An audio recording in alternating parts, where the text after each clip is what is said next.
Greetings, programs. Welcome to Hydaelyn's Heroes, the Final Fantasy XIV podcast, where whether you're a warrior of light or a warrior of darkness, all are welcome on the star we call home.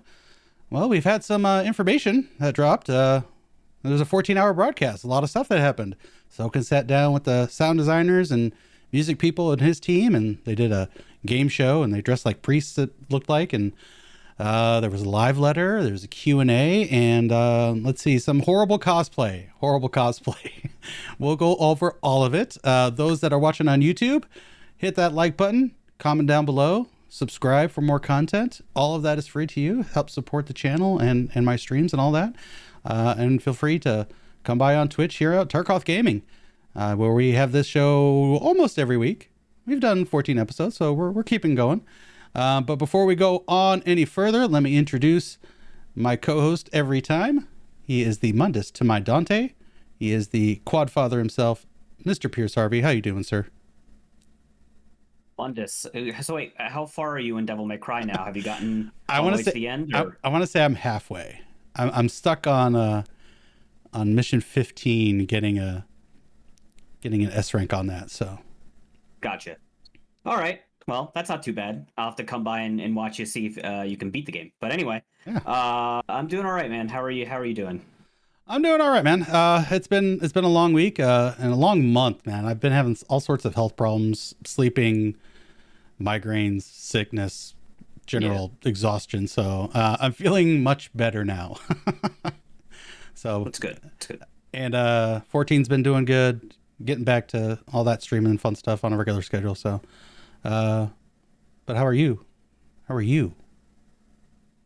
I'm doing all right, man. About as good as I can be. Yeah, I hear you.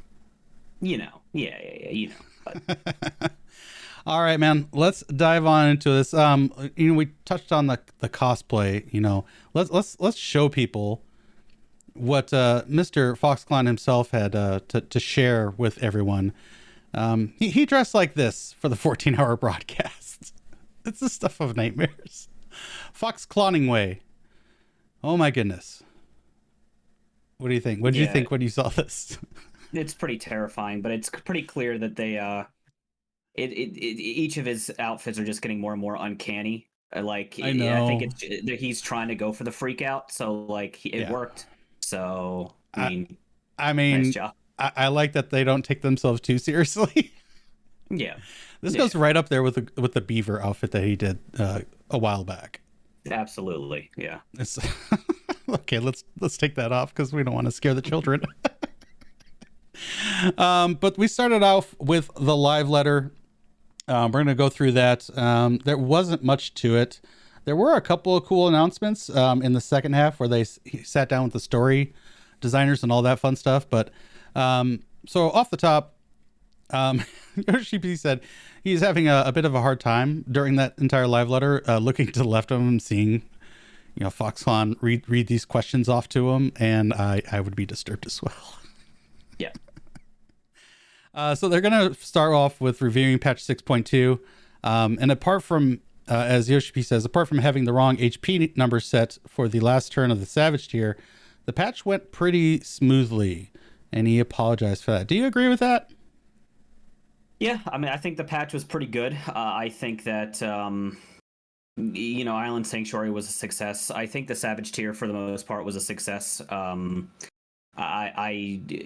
obviously we haven't been able to really feel that HP increase or decrease since we haven't really gotten super far in the P8S. But I mean, that's even that, in my opinion, is kind of a minor thing. So I think yeah, the patch was pretty successful for sure.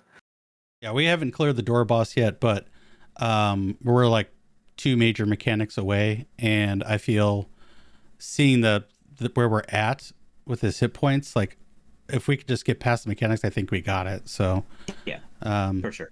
And we've had 7 weeks of gear now, so it's not even an issue at this point in the tier. So yeah, that's true. From there, they went to a little review of the Storm's Crown, Barbarecia trials. And he was asked, why was Barbarecia hidden until the release of the patch What were the intentions for the appearance order of the Archfiends? Yoshi-P relayed that they really wanted every player to enjoy the story, having the excitement when progressing through it and figuring out things little by little. That's the main reason. Players will be thinking about who is next. It has to be this guy, right? And we keep them wondering why. No, just Final Fantasy IV is my favorite Final Fantasy. Just tell us. just give me the info. I'm okay with mixing up the order, in my opinion, though, with a lover of 4, a devout backer of it. Rubicante's got to be the last one. Like, he's got to be the last one. I feel like they're probably...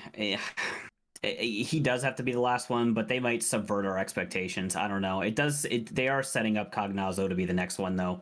Like, he's going off and preparing himself for whatever the next... Yeah, wasn't it him and Rubicante? They're going together. I just kind of feel like something like that. Rubicante is going to push Cognazzo to go first. You take them first. yeah. And then, of course, Golbez will be the final trial boss, probably, at the end of the expansion, you think? I feel like they're setting that up, yeah. But, I mean, they could pull the rug out from under us like they did with the whole Four Lords thing and you know, the final... they better not. Well, yeah, I don't think. I mean, they've really set up Golbez here. So either he's going to be the final trial, or they're maybe going to bring him into the next expansion. I don't know. I don't know what they're going to do with him, but I mean, I feel like it's definitely a possibility that he could be the final. They like could do 6.5. Rubicante and then, or Cognazzo, then Rubicante, and then do a 4 Fiends fight. But I think that's better left to maybe like an ultimate.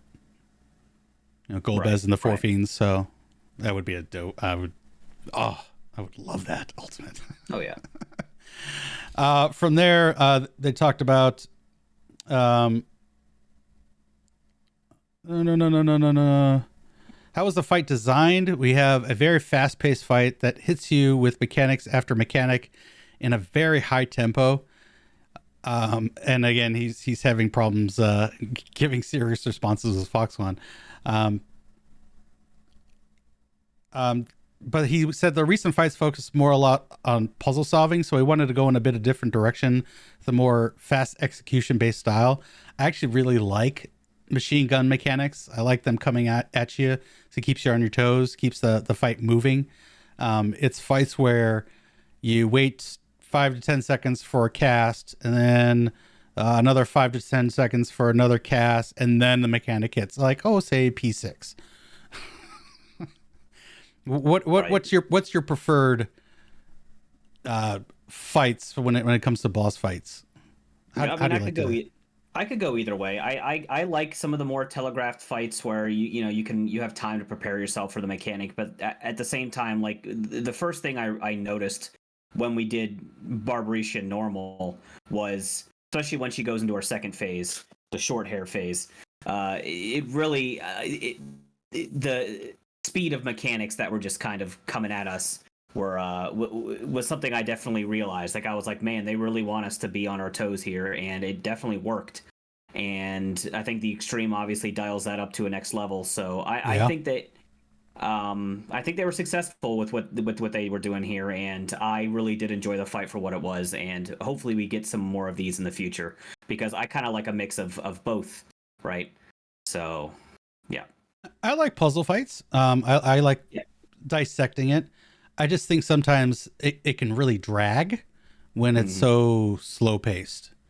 I think P8S is like that, hits that sweet spot where it's got some puzzles to it, but things that keep happening. So you got to be ready for the next thing. Again, everything's pretty much scripted. P8S is kind of the exception to that, where it has 2 divergent paths, but they all converge back to a middle ground. But it's a good fight, and I just prefer the Barbarisha style. Then he talked about some of the mechanics that were happening in there. The mechanic with the circle, with the hair. They had a lot of trouble designing that one. And then when they first played it, Yoshi-P wanted to leave the circle because he's like, I got to get out of the circle.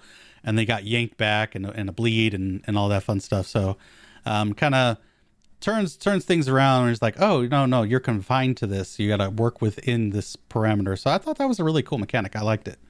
A lot of people didn't like all the hair mechanics. Did you like the hair mechanics, like the bullet hell portion and overlapping enumerations? I like how frenetic that they are, especially in extreme. But specifically the second one that we do, the one where she's in her short hair form, I feel like that's very punishing. Mm. I feel like there are some patterns to that specific mechanic where it's very, very difficult to complete it without getting hit at all. I know it can be done, but I think it can be super duper tight, and I think it's probably tighter than they probably intentioned or that they meant to be. But I like it. I think it's a lot of fun once you kind of get it down and you kind of understand what to look for and you can kind of work around those really weird patterns. It's a lot of fun to do. So I like it. Yeah, sometimes during that bullet hell, like you have to be close to that wall so that you can get the overlap on the enumeration. It's kind of scary watching a bullet pass right by you as you're hugging the wall and you're like, I can't move any further and I have to be here. But that sliver's there. So I like the precision of placements. Then they move on to Pandemonium. He said players were excited the La Brea returned and even had voice lines during the fight. They were able to touch on most of the Asians in patch 6.0 apart from La Brea, and he had an early exit to the series. He was gone by Heaven's Ward. So they felt that they wanted to dive a little deeper into his backstory and whatnot. Now that we're back in time, good old time travel. Yoshi-P didn't even know that there were voice lines in it until he actually tested it himself. It's like, oh, when did we add these? And his team's like, oh, we just added these. And it's like, oh, these are good. These are good.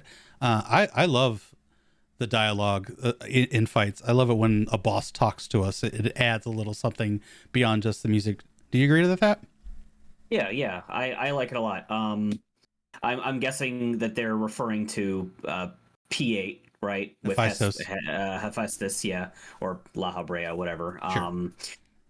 Yeah, I like the voice dialogue a lot, and it adds a lot of a flavor to the fight, right? And I really enjoy that a lot, and I'm excited to see what they do for Phase 2 of P8S. And if we're going to see any more interesting voice dialogue there, or even the transition, I've not spoiled myself on yet. So I haven't either. I'm really, really interested in that. So, yep. Then they went on to talk about the Savage Tier being released a week later, apart from an expansion release. They said the feedback has been very positive, which is good. I figured there would be a mixed bag, but I feel from my end and all the people I've talked to and YouTuber creators and all that, they felt that this has been a really good experience, and they really hoped that Square would move forward with it. And Yoshi-P appreciates the cooperation. He's been reading the forums a lot, and he asked everyone, should we keep this going? He said that there was a concern about the new crafted gear not selling at all, but looking at the data, there are worlds that had way higher numbers of crafted gear being sold than before, and they're in stages of reviewing all the data, but it looks like they're leaning towards having Savage released in a week later in the future, which is awesome.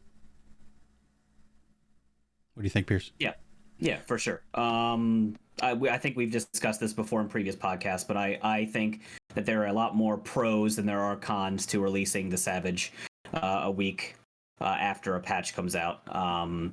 I think our initial fears were the crafting, right? How it was going to hit the crafting community, but Sure. as they've said, crafting has been still booming as much as ever, if not more, on certain servers. So I think that there's really no downside at all to releasing a week later. I think it gives a lot of teams a lot more time to prepare, gives you an extra week of gear, lets you enjoy the storyline and get through MSQ, even do the extreme trial to get weapons for your team before you get to go into the Savage tier. So I really like that choice, and I do hope that they do that in the future for all upcoming Savage tiers. So I think the crafting issue was really offset by there just being more time to do crafting. You know, especially for like the world first teams, like their crafters had to be like up at server launch and just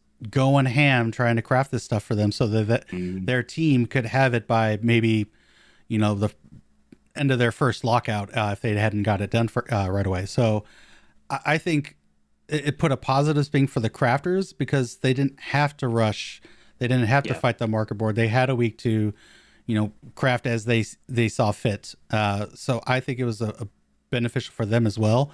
And we talked about this before. One of the things I think that they need to do though is have a maintenance for the Savage, not put the patch information in initially, because there was quite a few data mines, so that might have messed with things. And I think they need to work a little bit on their tuning. I don't know if they really tuned it quite right for the gear that was available. But again, we had this issue where, you know, certain jobs were not performing well. So that's, I guess, the other half of that coin. So anything that you would like to see differently with the Savage being released late, or should they make it 2 weeks, or is this 1 week that maybe the sweet spot? I feel like 1 week is probably the sweet spot. I feel like 2 weeks is probably a little too much. I think we would get a little too much gear in 2 weeks. That would make it even more difficult to balance. And I do think it'd probably hit the crafters even harder if there was a 2 week space, because I don't think that there'd be as much of a need to get that gear out. And so that initial, like, where crafters are selling their stuff for a lot of money, and it does plateau and it goes down very, very fast. And the time element makes the demand lower. Gotcha. Yes, for sure. So I think the 1 week is definitely the way to go. And hopefully we see more of that in the future. Just you know, a little bit cleaned up, but overall I was happy with it. Then they went into job balances. They had a lot of feedback on job adjustments and us explaining them. And they wanted to continue explaining their thoughts on what led to specific job adjustments. And they think that some of those things were taken out of context. I agree. There was a lot of rush to judgment on, you know, their memos they put out about the job adjustments that came out, especially with Paladin and what they were talking about with melee versus ranged. And they also said that the data that they're looking at is different than what we're looking at, because they have actual numbers, we have estimates. And again, Final Fantasy 14, Square Enix does not support add-ons in any fashion, so, you know.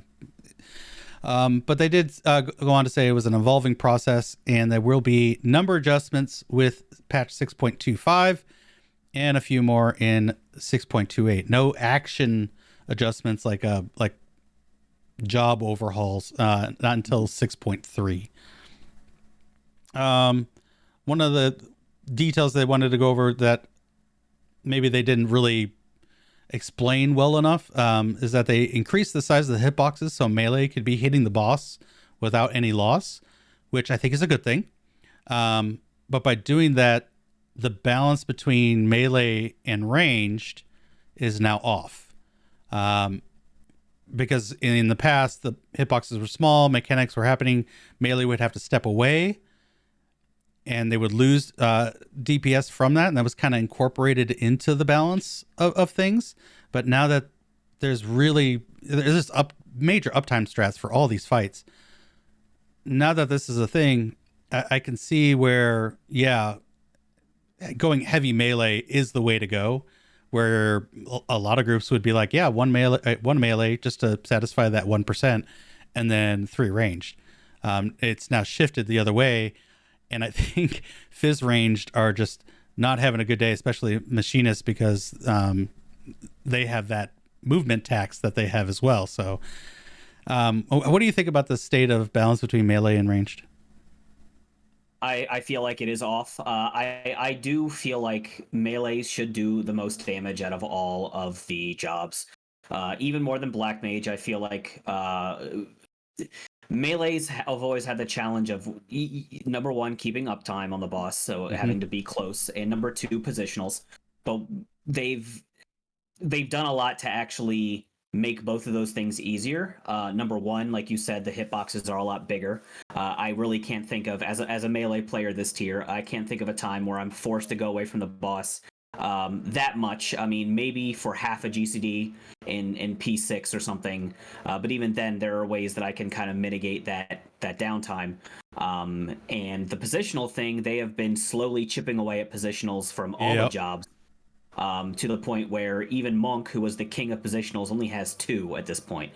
So even positionals have become a non-factor, and especially with even some of the fights this tier, specifically P7S and P8S Phase 2, which I do know are both fights where the boss is super duper big and there's not even a positional. You don't have to worry They're about any omni. Yeah, positionals. omnidirectional. It just makes melees that much easier. So while I do think that melees should do the most damage because they have the most to do in terms of keeping their damage good, like positionals and uptime, um, I, because they've made it so easy to do those two things, it's skewed the numbers for a lot of the other jobs, specifically with casters and with fizz ranged. I feel that Black Mage is probably doing the damage it should. It might need to do a little bit more. I think Summoner is doing okay, but Red Mage is not doing well at all. And I know that Machinist is also not doing well at all.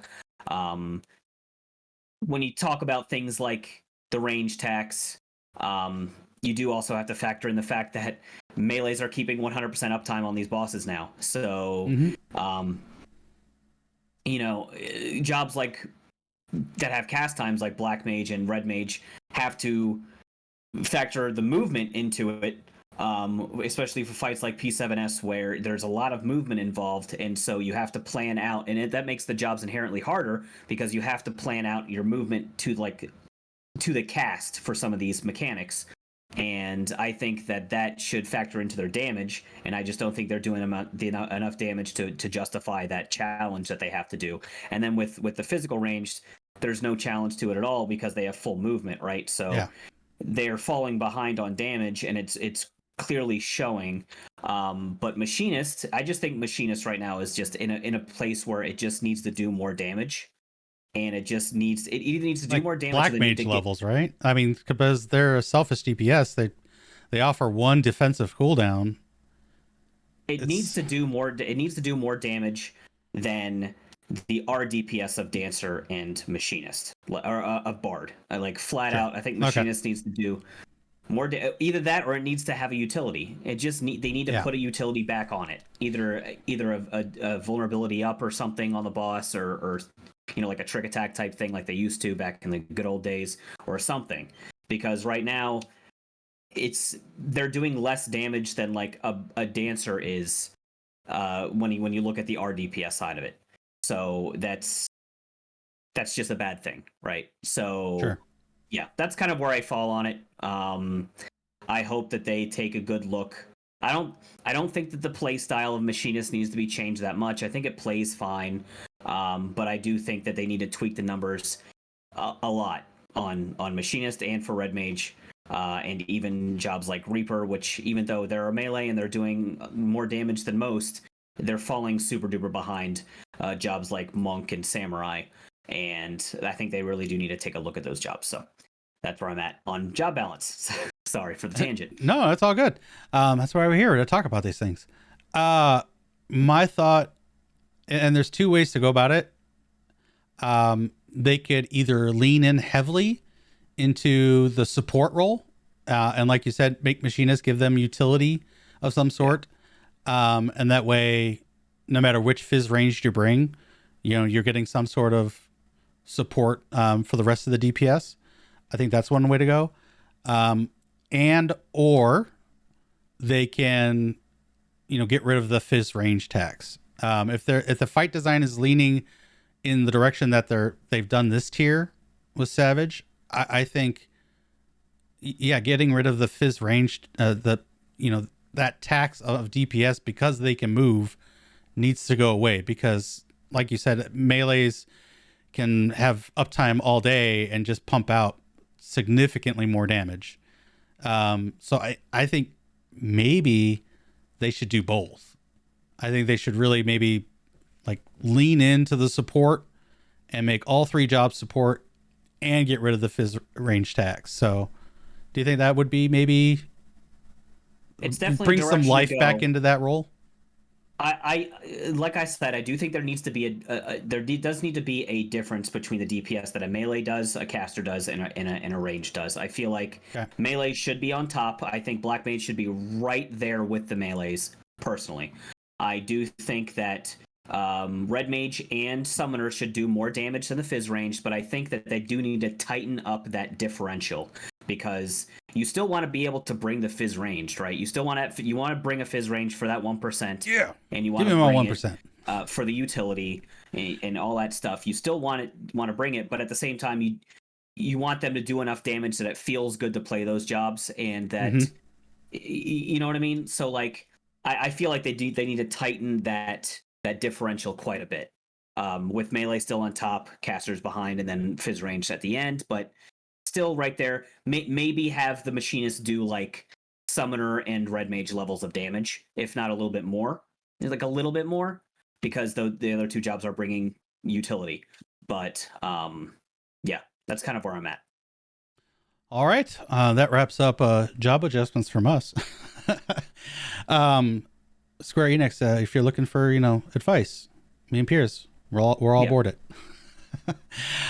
From there, they went into PvP, and they said since introducing Crystalline Conflict, PvP has been very popular. There should be some job adjustments that happen with 6.28.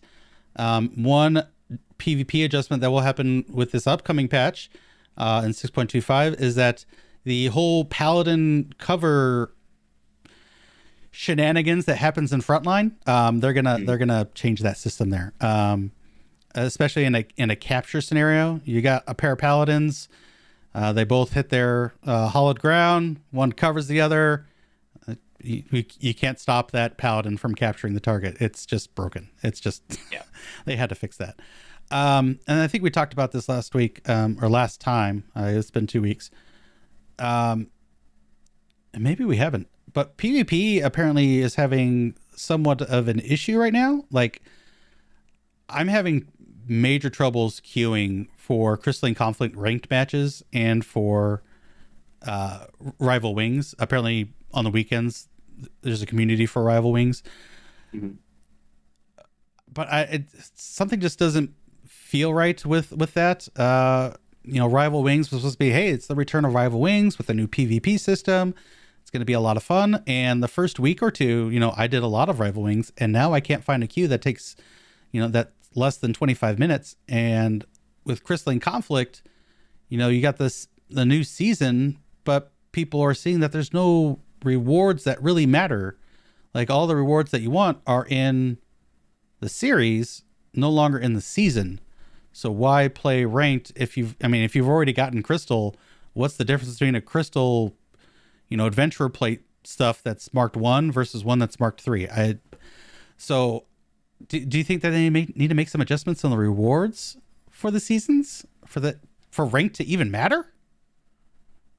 Yes, I feel like they probably should adjust the reward structure of it. Especially if the queues are dropping off, like you said. I've not been PvPing at all.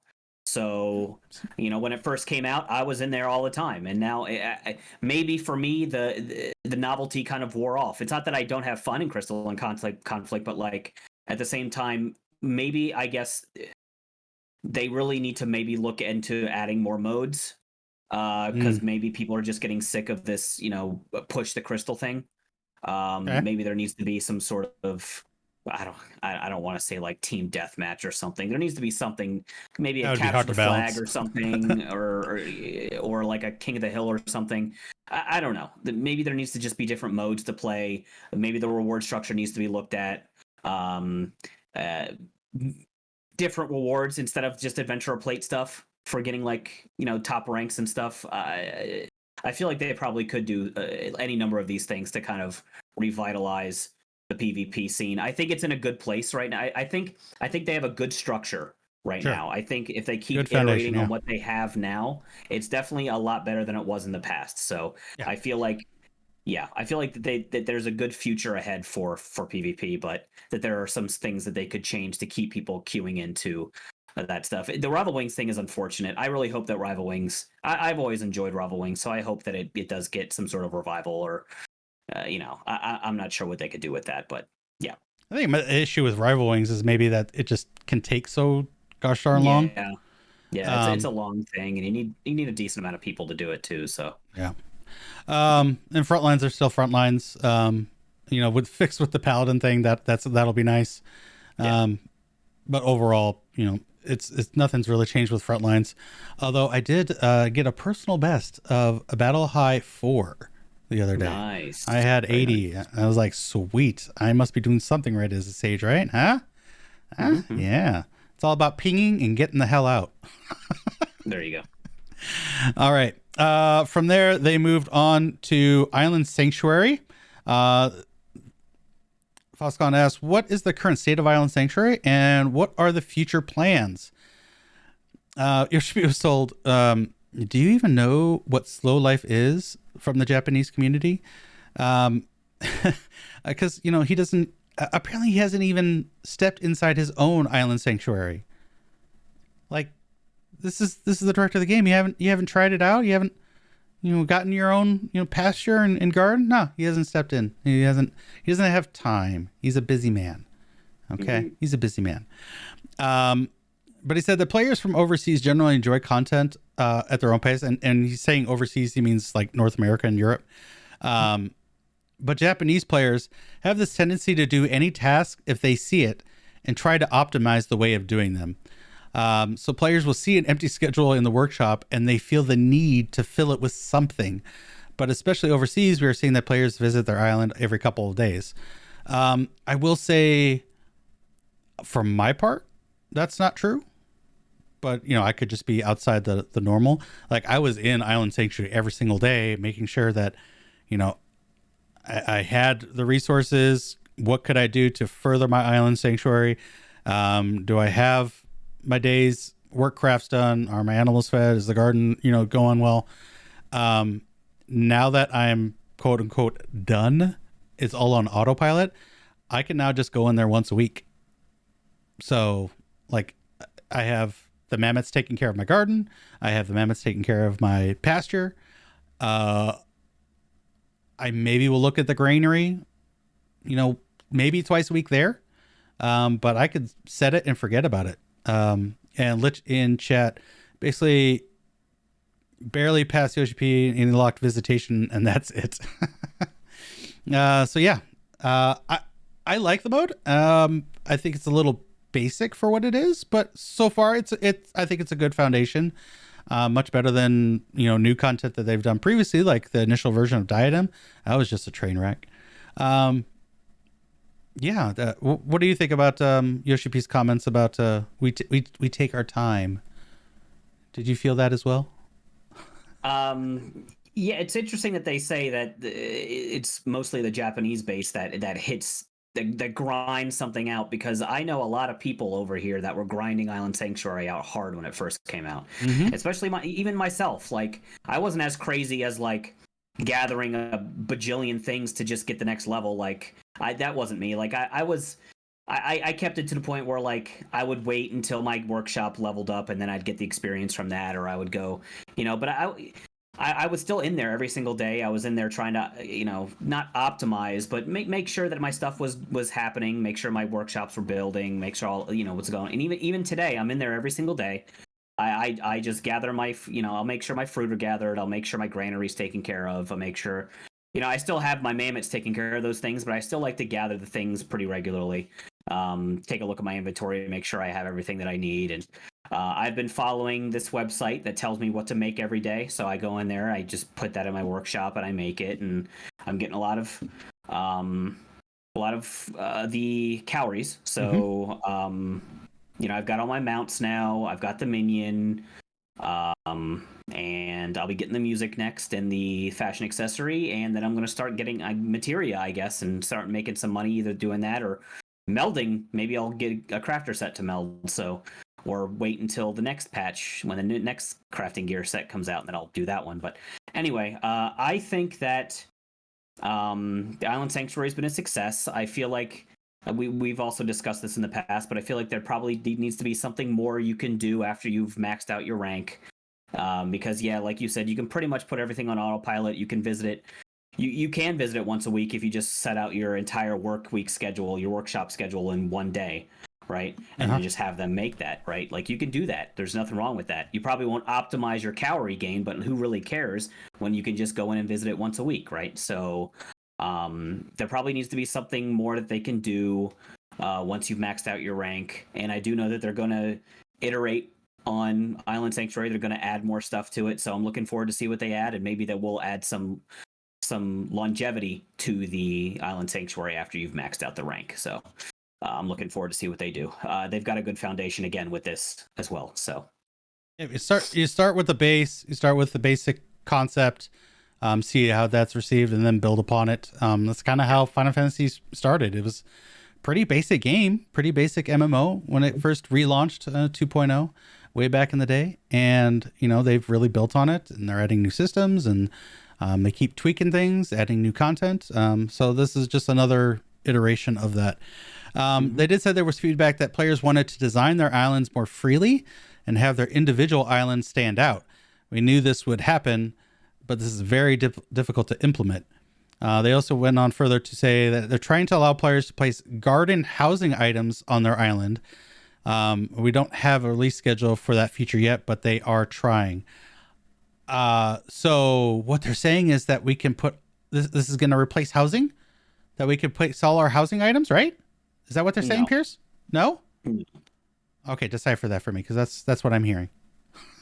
For what it sounds like, they just want they want us to be able to grow gardening things that we normally can in housing on our islands, which is fine. I think we can already kind of do that in apartments, I think, with flower pots. I think you can do that. I'm not 100% sure. I don't interact with that at all. But yeah, I guess they just want us to be able to garden on our island. It's strange, though, because we'll be getting items that we can actually put into our inventory in our Island Sanctuary, where everything else in Island Sanctuary is stuff that has its own separate inventory. So that's a little weird. But I also understand the challenge of... I understand the want of players to be wanting to be able to make their Island Sanctuary stand out more, because right now, all of your facilities are in the same place. Sure, you can swap where each say if you want your granary to be here and then your workshop over there, you can do that, but they're all going to be in the same plot, right? So all the islands are basically laid out exactly the same. You can kind of swap out your landmarks a little bit if you want to, but and then I think you can glamour over some, like if you want the old like the level 1 look of your home base, you can do that, or if you want the dirt paths instead of the stone paths, you can do that. But there's really not a whole lot of ways to customize your island. It all pretty much looks the same from island to island. And I understand the challenge of that, because every single player has an island. Every single player. So I think the more you customize your island and the more options you give the players, the more it taxes the servers. I think that in my just thinking about it, I think that's kind of, to me, how they justify minimizing the amount of customization you can do to your island. So I can understand the challenge from that standpoint, but they did say that they wanted to allow us to be able to maybe put some outdoor furnishings on our island. I think they said they wanted to do that, and they even just straight out said the gardening thing. So I'm interested to see what they do, but I am skeptical to see how much they'll allow us to do here, because I think the server space is limited given the circumstance. I mean, they only allow us to put 40 minions out. So, I think find there's that some sad limitations too. there. I want to spread my 380 plus minions throughout the entire Island Sanctuary, and I want to see them bouncing around all over the place. Yeah, I think 40 is just too little. So make it 100. Hopefully they 300. Yeah, hopefully 200. they double or more than that. Yeah, but I guess we'll see. A Lich in chat said the problem right now is they refuse to add anything to 14 housing gardening till it's open to more people, because it is restricted. You got to have a house or have access to someone's garden. And it's probably why we don't have, we used to have, these crossbreedings where you could get blood peppers for minions and royal ferns for minions. I remember, begging for access to the garden so I could, make those seeds and those plants so I can make my minions. They haven't done that in a while. I made a lot of money through glaze nuts when the gardening first came out. Glaze nuts were a big thing. Jute was a big thing. There's a lot of money you could make just by doing that. And Havnarian onions. Havnarian onions. It is understandable that they kind of want to restrict that though, because not everybody has access to a housing, and housing right now is a debacle enough as is with the lottery system, and there's just not enough plots for everybody. And I think adding more, like Lich said, adding more seeds that could potentially be big money makers would just anger everybody who's just is trying to get their own house and is just failing at every turn because they're just not lucky enough with the lottery. So maybe they can introduce more of this gardening crossbreeding thing into the game if they allow us to do that on our island sanctuary. That way everybody has access to the system. So yeah, because you can do it in your apartment, like you said with the pots. But as Lich said, you can't do crossbreeding. There's no. Yeah, you can't do crossbreeding. They're all so. You plant a tomato, you just get tomato. That's all you get. So the other part of that is, the glamour part. I envisioned when I first heard about Island Sanctuary, I was like, yes, I'm gonna make Mordor on my Island Sanctuary. I'm just gonna ravage the whole island for resources. I'm gonna put up, quarries and Tower of Doom and bone and metal structures everywhere, and it's gonna be awesome. Welcome to Mordor. That's another thing. They need to allow us to name our Island Sanctuary too. Yeah, they do. Like that's a simple thing. Like, let us name it. But with this and with a feature like gardening coming, wouldn't the simple fix would be maybe just scrap the entire housing system and just allow people to have a house on their island sanctuary? I don't know. A lot of the housing, I think a lot of the appeal of housing is to be able to show it off to other players. I have one, you don't. You unlock it behind an instance thing, right? Where only your friends or certain people are able to come to your island. Not as many people are going to get to show off their stuff. So I think that the limitation there is. You're saying apparent. For people that are just wandering and like, oh, this house looks cool, let me go in. Yes. Kind of deal. I see so many houses that are locked off though. So that's true. What would be the difference between that? That's a good point. I guess it's just different things appeal to different people. I do know that there's a big community out there of people who really, really enjoy the housing system and really bring out their stuff and show off their stuff. So yeah. Yeah, my friend Anastasia showed me her apartment, her small house, and her FC house, and her room in her FC house. Like, wow. You have way too much time. That's a lot of furnishing. That's a lot. And her designs are pretty cool. I'm like, damn, can you do my Shirogane apartment? Yeah, I can't even find the time to bling out my mansion. And I have a mansion. I'm one of the few. I'm one of the 1%, right? So for your FC or for just yourself? Myself. Wow, big dog. I have a personal mansion. Yeah, I do. Damn. It's in the goblet, all right. So it's not it's not like a mist one, right? The quality. I tried to get a mist one, but it just didn't happen. I went with the goblet, but yeah, I do. I just need to decorate it someday. I've been lazy about it, but I want a house on the moon. As soon as they open moon housing, I want one there. I need one there. Must have. Lost that. Anything else with Island Sanctuary you would like to see changed or added? And like I said before, just some stuff to keep us going in there every day, or at least more than once a week. I've always thought that maybe fishing would be a cool thing to do. Just some sort of mini game you can do inside your island sanctuary that keeps you kind of occupied instead of just going from node to node. I think that's kind of boring after a while. So yeah, maybe some more interaction with gathering or fishing or something, and just something to keep us more interested in checking out our island sanctuary more often. So yeah, once you hit the rewards of all I have left to get is materia, it's kind of like, okay, yeah, I'm done. Like. At that point, I don't care if my animals starve. Right. You get a grip of material. Like, I'm good on this material to the end of the expansion. Like, why do I need to keep going back? So I don't know.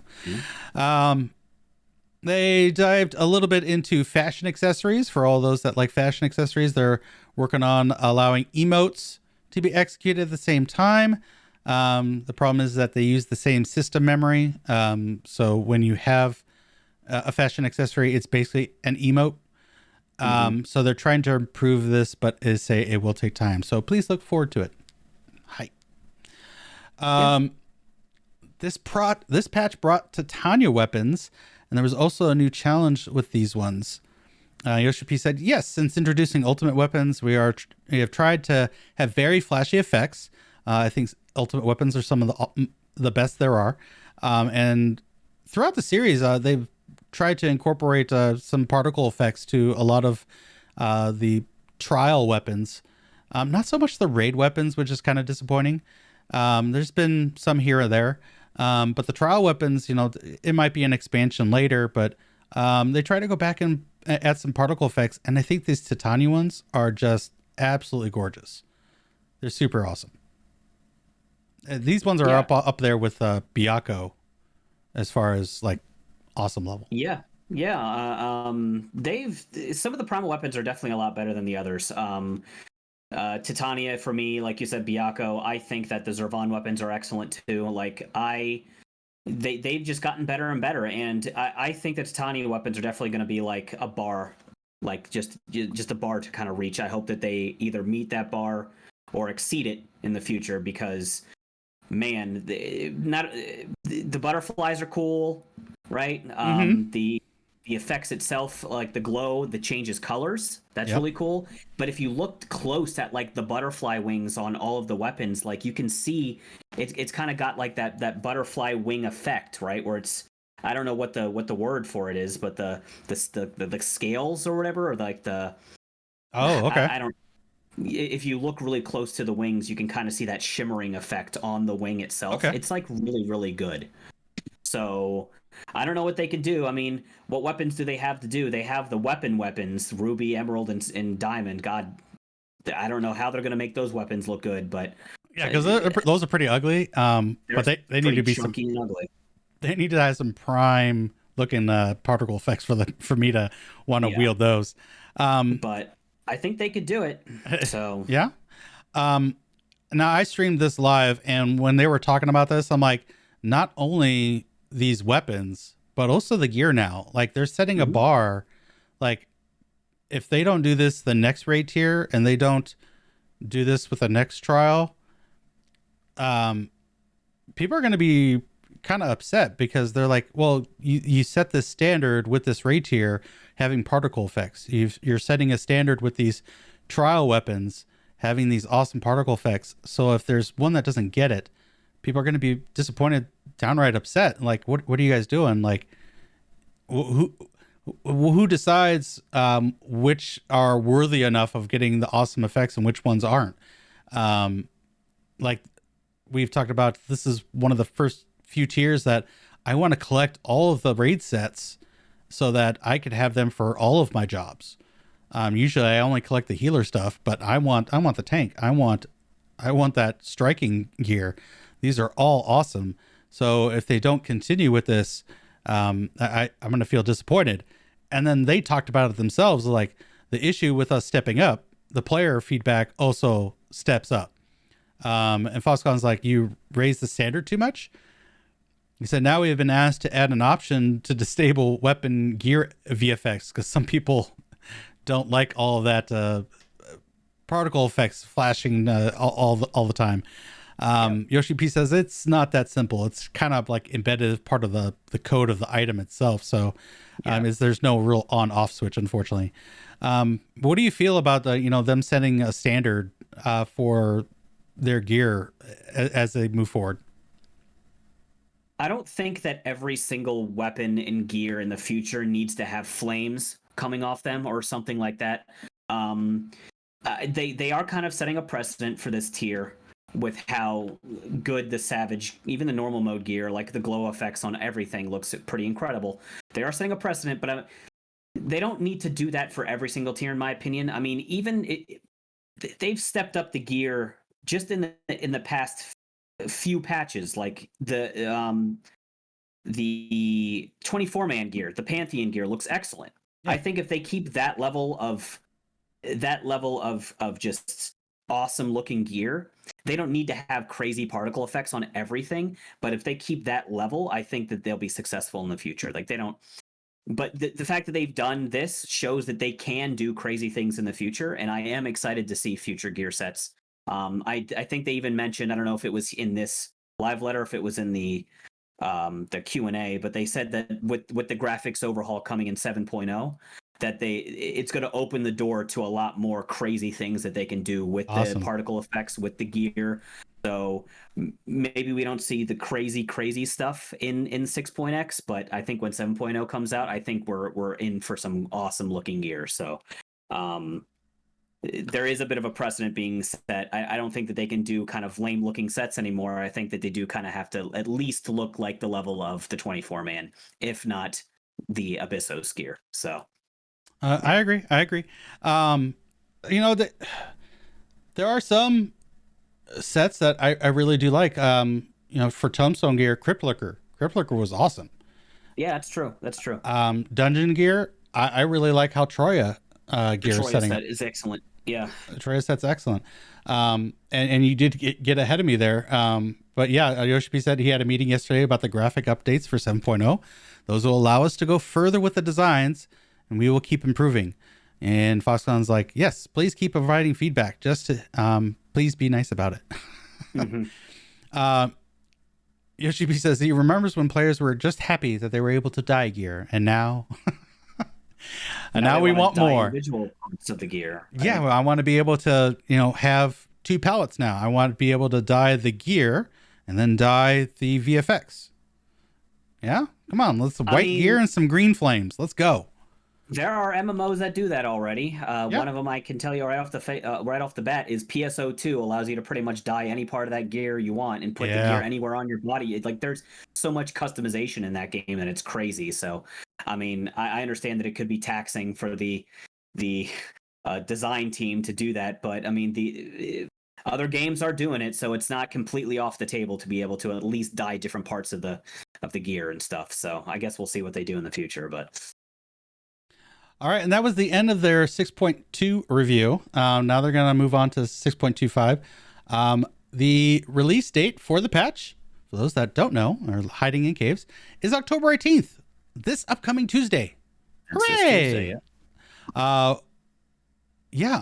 excited to dive into Criterion. I hope I can find a group.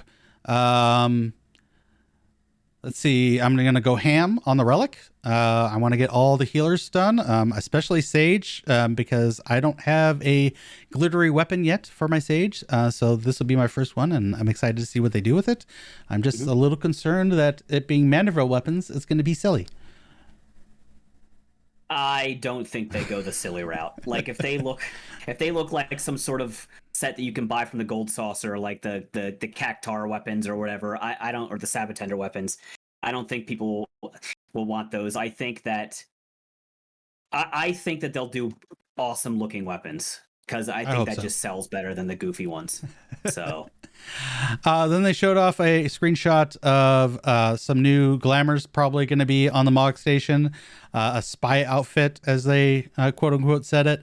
When I saw this, I'm like, this is the perfect outfit for my Friday Night Blues Brothers.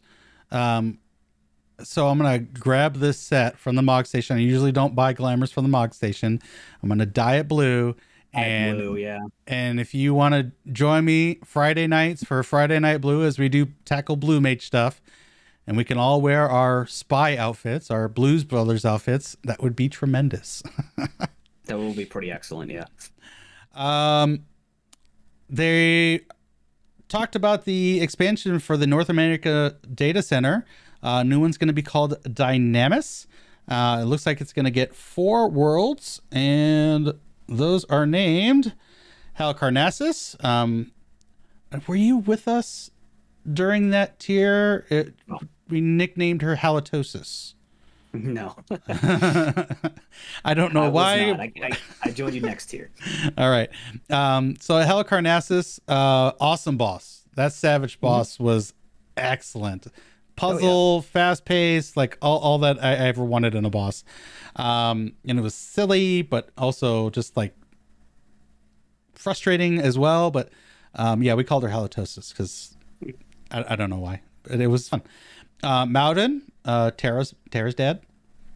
Awesome. Oh, Malden. Yeah, yeah. Yep. Marilith and Seraph. So cool. That will be releasing on November 1st, and the housing lottery for those worlds will start November 5th. Yeah, so if you want to get a house, transfer over to those new worlds, take all your money, and you'll have lots of opportunities to, maybe get a house finally. You have to be on a new world. That might be a little desolate, but, you'll have a house. And that's the true end game, right? Yeah, that is the true end game. I must have been living under a rock because I didn't know that they were expanding the North American data center. So Yeah, that's good for them. Yep, European was first, and then Japanese, and then North American, and then I think before the expansion, and they might have talked about it here. They're going to do another 4 worlds, so it'll be another full data center. So at that point, we'll have 4 full data centers for North America. Lots of worlds. Come on, cool. Yeah. Come on down and try Final Fantasy 14. It's got a wonderful trial. You can get up to level 60, unlimited playtime. Let's see. There's possibility that the DC expansion maintenance will be 24 hours, but they're not sure about that. So, and that is it for patch 6.25. Overall, kind of a very lackluster live letter. The second half of that live letter, though, did go into talk with the scenario team, the writers of the story and all that fun stuff. I didn't stick around to watch that. I had to pick up my kids and all that fun stuff, but there were a couple of good tidbits. They are writing and almost finished with Encyclopedia Eorzea Volume 3, which is awesome. It's going to take some time to translate that from Japanese to English and get that out to us, but I'm super excited about having another Encyclopedia Eorzea. It looks like it's like a dark charcoal of a book, which looks awesome. Yeah, looks good. Yeah. And then the biggest news to come out of this, I feel, this entire 14-hour broadcast was FanFest is finally coming back, my friends. FanFest is coming. So if you want to be a part of an in-person FanFest, it's not digital, it's in person. It's coming next year, my friends. For North America, July 28th and 29th, Las Vegas, Nevada at the Las Vegas Convention Center. October 21st and 22nd in the London, UK at the XL London. And Japan will get one as well. Early 2024, no exact dates or location. The one thing that concerns me with all this is that it's very spread apart. Where in the past, the physical ones were maybe 2 to 3 months apart. We're looking at, what is that, 4 months and maybe another 4 months to Japan. So this is we're going to have long dry spells here. Yeah, that does seem like a long time, yeah. I know that the Las Vegas one, the North American one, that will be after 6.4 launches. Hopefully long enough after it launches that we're done with our raid tier, because that would suck to have to put like a week of prog on hold because, sorry, FanFest comes first. Yeah. I mean, the FanFest does come first, so I wouldn't mind if we took a week off, but I guess we'll have to see when it falls. Are you excited? Are you planning on going? Yeah, absolutely. You want to meet your bro Tark in person? Sure, we can do a Hydaelyn's Heroes in person at the in our hotel room because we're definitely not getting no, I've been to every other FanFest. I plan on going to this one. I think it's going to be they've always been a lot of fun, and Hopefully I can save enough money to go, or I'll be able to go. I'm just hopefully I have it, because buying all the merch there and getting a hotel room and all that stuff can be a little pricey. So I guess we'll have to see. But I'm super duper looking forward to it. So Okay. If you're okay with farts in general, gassy aromas, maybe we could split a hotel room. okay, dude. Sure. I'm kidding. I'm not bad at all. Okay. Anyways, I'm super excited. It is at the Las Vegas Convention Center, and apparently it's going to be a larger space. So we're typically, maybe it was like capped at like 8,000, 9,000 people. People are kind of expecting 20 to 30,000, somewhere in that range. Like, that's going to be a lot of people and a lot of options for tickets. I'm just hoping that I get one, because I have not been to a Fan Fest. This would be my first one. I was planning to go to the last one, but then COVID hit and it went all digital. So that was like really sour for me. I was like very disappointed. Yeah. Damn you, COVID. Damn you for ruining my dream of going to a Fan Fest. But again, I hope to get tickets. I'm going to try to get at least 2. So I'll have one for me and one for any special friend that wants to join me for that. So we'll see. Yeah, otherwise that's awesome. I'm excited about that. Oh, after that though, there's so much in this 14-hour broadcast. Again, Soken sat down with his sound design team. They played quiz and fun stuff there. They were dressed as priests. But then the Yoshi-P came back for a Q&A session. He's done this from time to time, taking questions from players of the game. And we're going to kind of dive into that now. So let's start with section number 1 here. And we'll try to go over pertinent ones, but we're going to go over each question here. We'll try to give time to where it's really needed. Question number 1. If you don't mind, may I know what's the average lifespan of each race? I know there's a lot of people that care about lore. I do too, but I care about the main lore. Anything supplementary to that, I have my Encyclopedias Eorzea. Yeah. So, do you care about the lifespans of the races? I know I know the bunnies, the buns, live to be hundreds of years old. Like, they certainly do. Yes. So. I'm interested in it. Yeah. I don't think it needs to be asked in a Q&A. I think it could be something that could just be put in an Encyclopedia Eorzea, and then boom, there you go. So interested, but not that interested. Here's a good question. Question 2. Are you planning to release a new Ultimate for patch 6.3 and 6.5? And that's a question some people have because they feel that they were robbed of an Ultimate with the last expansion, because that was supposed to initially come out in 6.3 and got delayed to 6.5 and then ultimately got canceled, delayed / canceled, and pushed to Endwalker. So they want to know, basically, are they making up for that by having 3 Ultimates this time? Yoshi-P went off to say, I have no idea why you would assume there would be a new Ultimate implemented for both patch 6.3 and 6.5. But we do plan on creating one more Ultimate for patch 6.x series, and we're exactly working on it right now. I don't think we will delay it all the way and have it released for patch 6.5, however.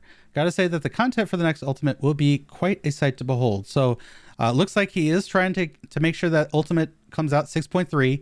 We are not getting a makeup Ultimate, so we basically lost an Ultimate.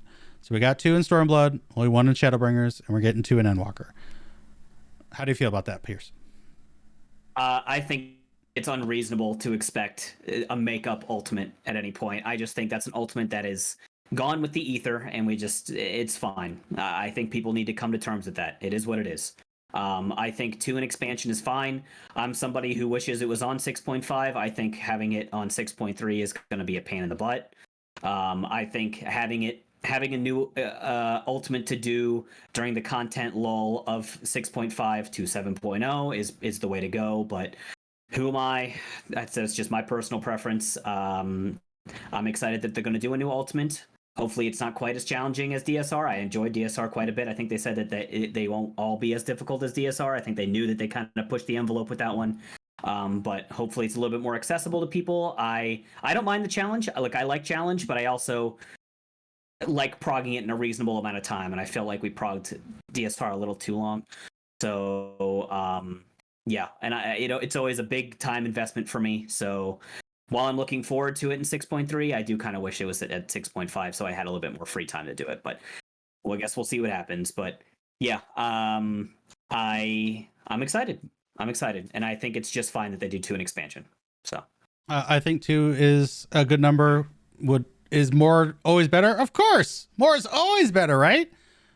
Maybe sure. not. Maybe not, because then you worry about quality of those Yes, of that content. Yeah. But I'm kind of with you. I feel if you do them in the way they're doing it, you have Savage, Ultimate Savage, Ultimate Savage, and by the time you get done with 6.4 Savage, you're like, oh my god, I'm just done. Like in World of Warcraft, I had that. I faced burnout because I was just raiding so goddamn much. Yes. I will say that having only 4 fights does manage that quite a bit, where, World of Warcraft, you go into a raid and, oh God, we got 10 fights this week. We got to get them all down. Let's do it. And then, sometimes you're farming for alt jobs and alt classes and you're doing hard mode, normal mode, 10 man, 20. So that it got out of control in WoW. And that's why I had burnout. I don't feel as bad. I like having raid content that's fresh and new. As long as we beat a Savage, in the first, 2 to 3 months, I'm happy, because then at this point we're going to have a month of just farm before the next major patch. So I think the issue with releasing a patch in the 0.5 is that the devs are managing that and watching that, and they're trying to prepare for the next expansion. So while it's good for us, it may not be good for them. Does that make sense? That's fair. Yeah. Question 3. For Crystalline Conflict, are there plans to implement team ranking for seasons as well? Well, here's the issue, is that you can't queue up for ranked as a team. It's only solo. So I guess the question is, are they going to implement team Crystalline Conflict? I think that would bring some life to it. You have solo and then you have a team ranked. I think that would bring a lot of life to it. You agree with that? Yeah, I 100% agree with that. I think that it would be the way to go. I think that they're probably just testing the waters first to see what happens before they add the team thing. But I think that there's probably been enough time that they can definitely add the team thing and make it just more competitive and make it more interesting. So, yeah, I think that it would breathe some new life into the PvP scene, and I'm looking forward to it. Yoshi-P said, of course, you'd have a discussion what to do for team base, but they wanted to prioritize on increasing the base part first, just like you said. They want to hold official tournaments based on region as well as other aspects, but in Japan, we do have other events like 14-hour broadcast, so they couldn't work on it much at the current level, but they're proceeding through the plan behind the scenes, so they're going to start from official tournaments first. So please look forward to it. It is on their radar to do. Question 4. There are some hairstyles where the front bangs will disappear when wearing hats. Is it difficult to have the front bangs displayed when wearing hats? People, you can ask Yoshi-P anything. These are the things that concern you most. Is the bangs not showing with your hats? Oh my goodness. Piers? I mean, sure, it's a question, and sure, I think that being able to see bangs when you wear hats is cool, but it's also not the biggest deal in the world. So that's where I'm at. It's whatever. They say glamour is the true end game. Like fashion, G-pose. People take this so seriously. It's kind of crazy. So, they're actually starting to delve into it.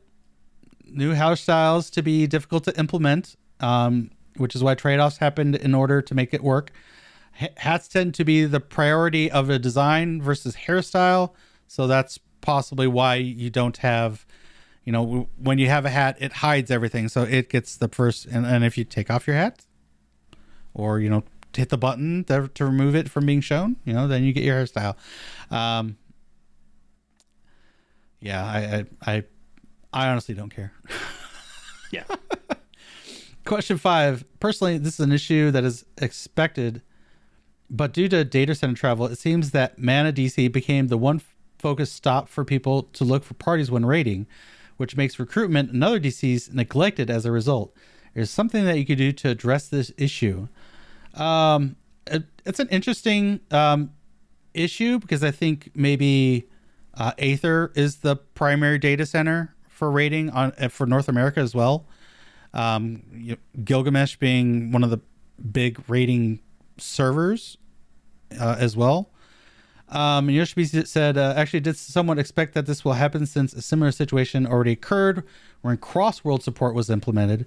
Since this causes the player's playstyle to change, it's a bit off the mark to say the players managed to find something that can improve their own experience and where the players are used to the method they are comfortable with. So they're told to come out with methods to address this, when our immediate solution would be to adjust it so that setting up parties are applicable only to players of same data center. So you open it up, but then you start to have to restrict it. Like, it's not the way that they really want to go. I'm a big believer in keeping things open. Maybe the issue lies in somehow getting the party finder to be cross data center as well, because that's locked in. With us on Primal, we only get to see Primal stuff.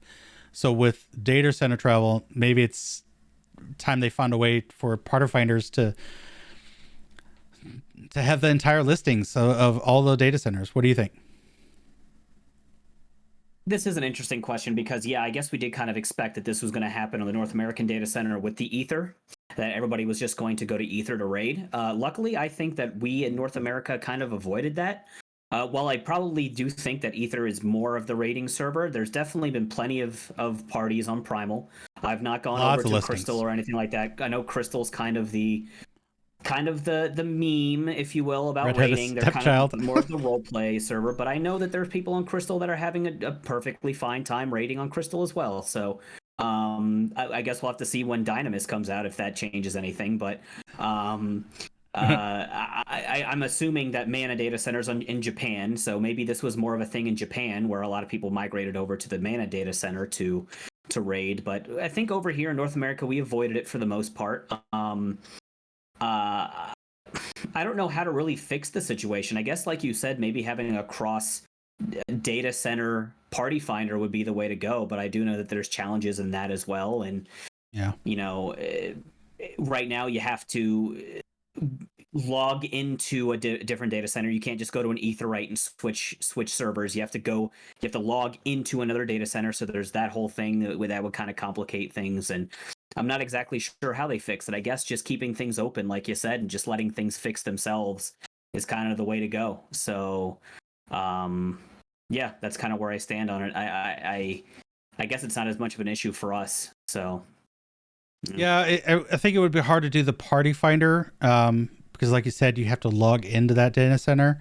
So even if you see a party finder that you want, you can't just join it. You'd have to just log out, log into the new data center. By the time you got there, that party finder could be full and just gone from its listing. So definitely an interesting conundrum. I think they plan on working on it, but it's going to take some time.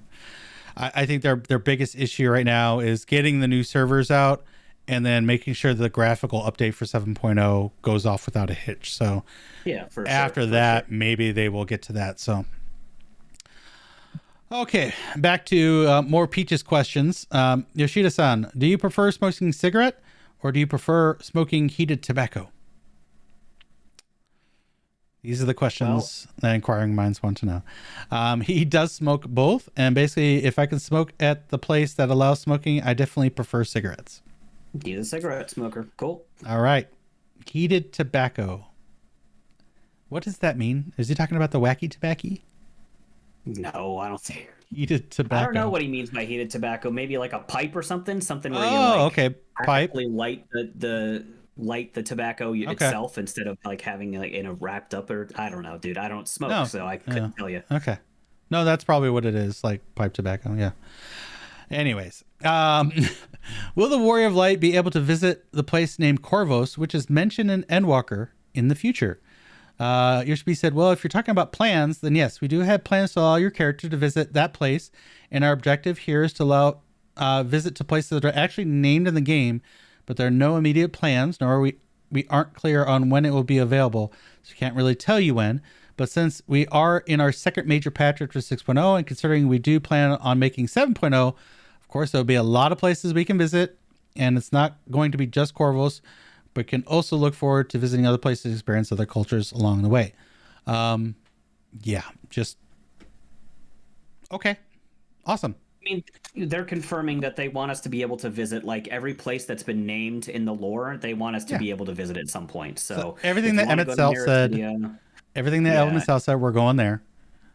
Uh, the new world, we haven't been there yet. We're going yep. there. So, and that's just isn't that Vanadil? Yeah, Isn't right. the new world Maybe. Vanadil? It's just the other side of the world. Maybe. I guess we'll see. That'd And be that's interesting. when I just merge those two games together for one sub. Yeah, let's go. Any place that they've talked about that you want to visit and experience, you're hoping to see sooner rather than later? I guess Mericedia is really interesting to me. If we want to It's stay my on number the one. source, but if we're talking about, I guess Oh, seeing other yeah. shards would be more interesting to me. Because that can be just brand new entire worlds with other people. So I guess a different shards is the answer for you, but Okay. we'll see what they do. And I'm a big believer that they need to not do a Shadowbringers, visiting another shard every Yeah, other expansion. I I think agree they with need you. to space those out a little bit. So I am excited. I think we're headed to Mericedia with um, rescuing Azdaja. Hmm. I think that's where this is all leading to is bringing her back home, and then like reconnecting with Mericedia and the consequences of the Dragon Song War, maybe getting a little bit of that. Now that we got what, three of the offspring of Midgar Stormer now dead. So I mean that there's only four left. Yeah. And I'd like to see Tiamat again. I think Hmm. she probably went back to Mare City after her incursion with Paglthon. So, what's the most interesting raid you've done so far from the perspective of a producer director and as a black mage? Yoshi-P said this is difficult to answer. Yep, very difficult. Created so much rain caught with vigor for 11 years. The journey, we don't look back and remember them, because if we do, we end up not being able to move forward. So he didn't really say as a producer or designer what his favorite was, but he said as a black mage, personal opinion would be E8S in the fight with Shiva Rin. He got the tier name wrong at first, apparently. Since it allows for small tricks, and the more he played it, the more he discovered uptime as he progressed through that content. So I think Shiva Rin was awesome. It was a good fight. Not many people liked it because of Light Rampant. Yeah. It was quite punishing. I didn't like it because of the Crystal ad phase. Yeah, for sure. That sucked as a healer. Yeah. Because they're just getting constantly spammed with hits, and it's like I just can't do it. But we did it. Our team beat it, so that's all that mattered at the end. What's your favorite raid so far? Just in general, period. Yeah, pick I one don't fight. know, man. Pick one fight.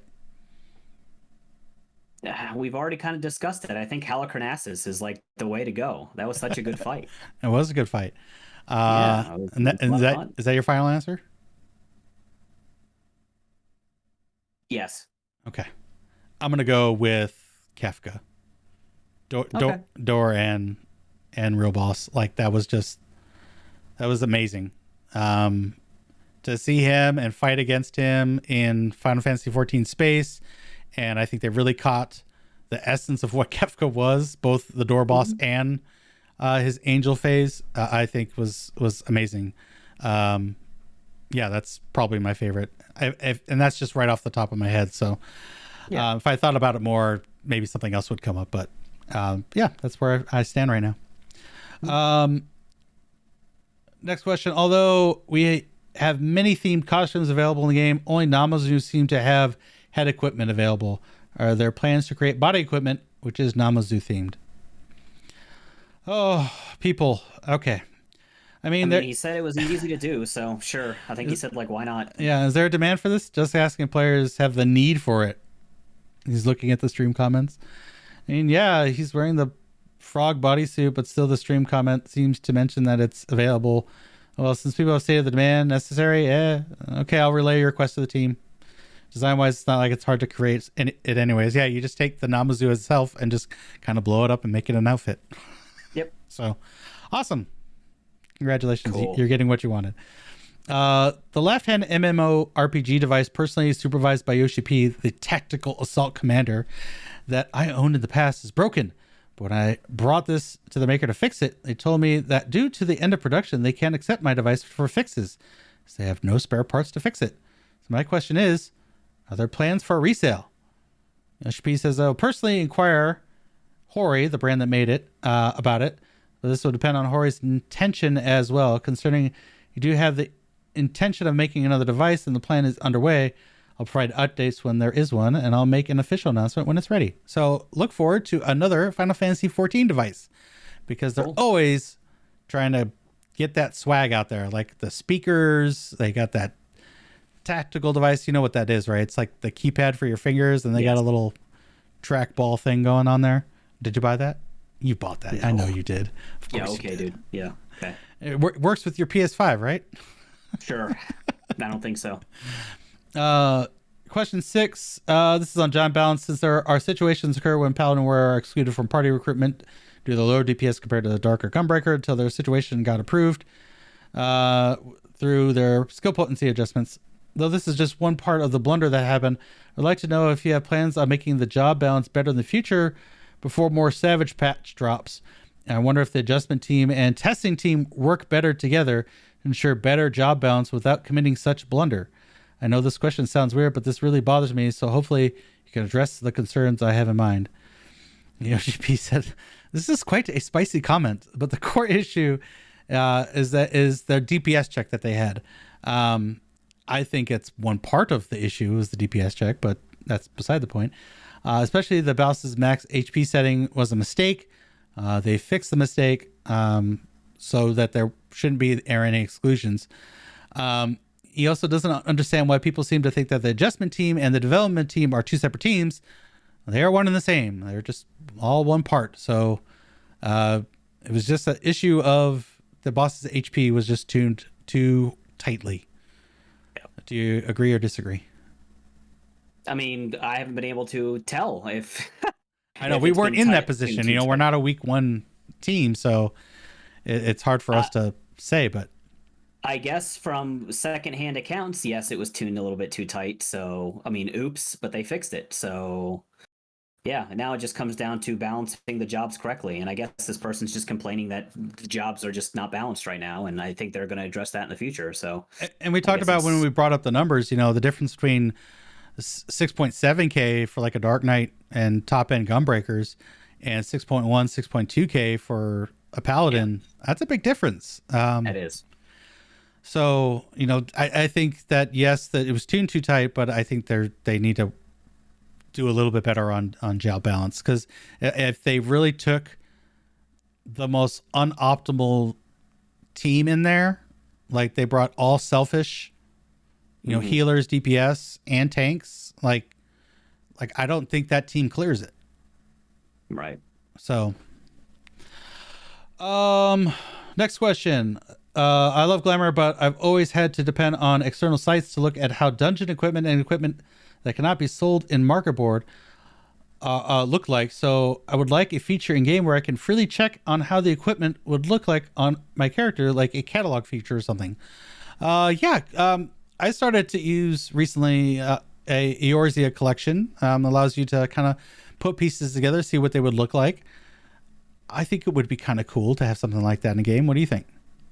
Yeah, I think that would be a really, really good thing. And I think he mentions that, they've implemented that with the Mog Station stuff where you can try on the Mog Fitting Station room. gear. And I think that they just need to expand on that to make it so that you can try on like dungeon gear and other stuff. So you can just kind of make glamour sets easier and you can see what you want to go for and do dungeons for that specific item. And I think it would just be a quality of life thing that would be excellent. So, and I'm going to read his answer here because,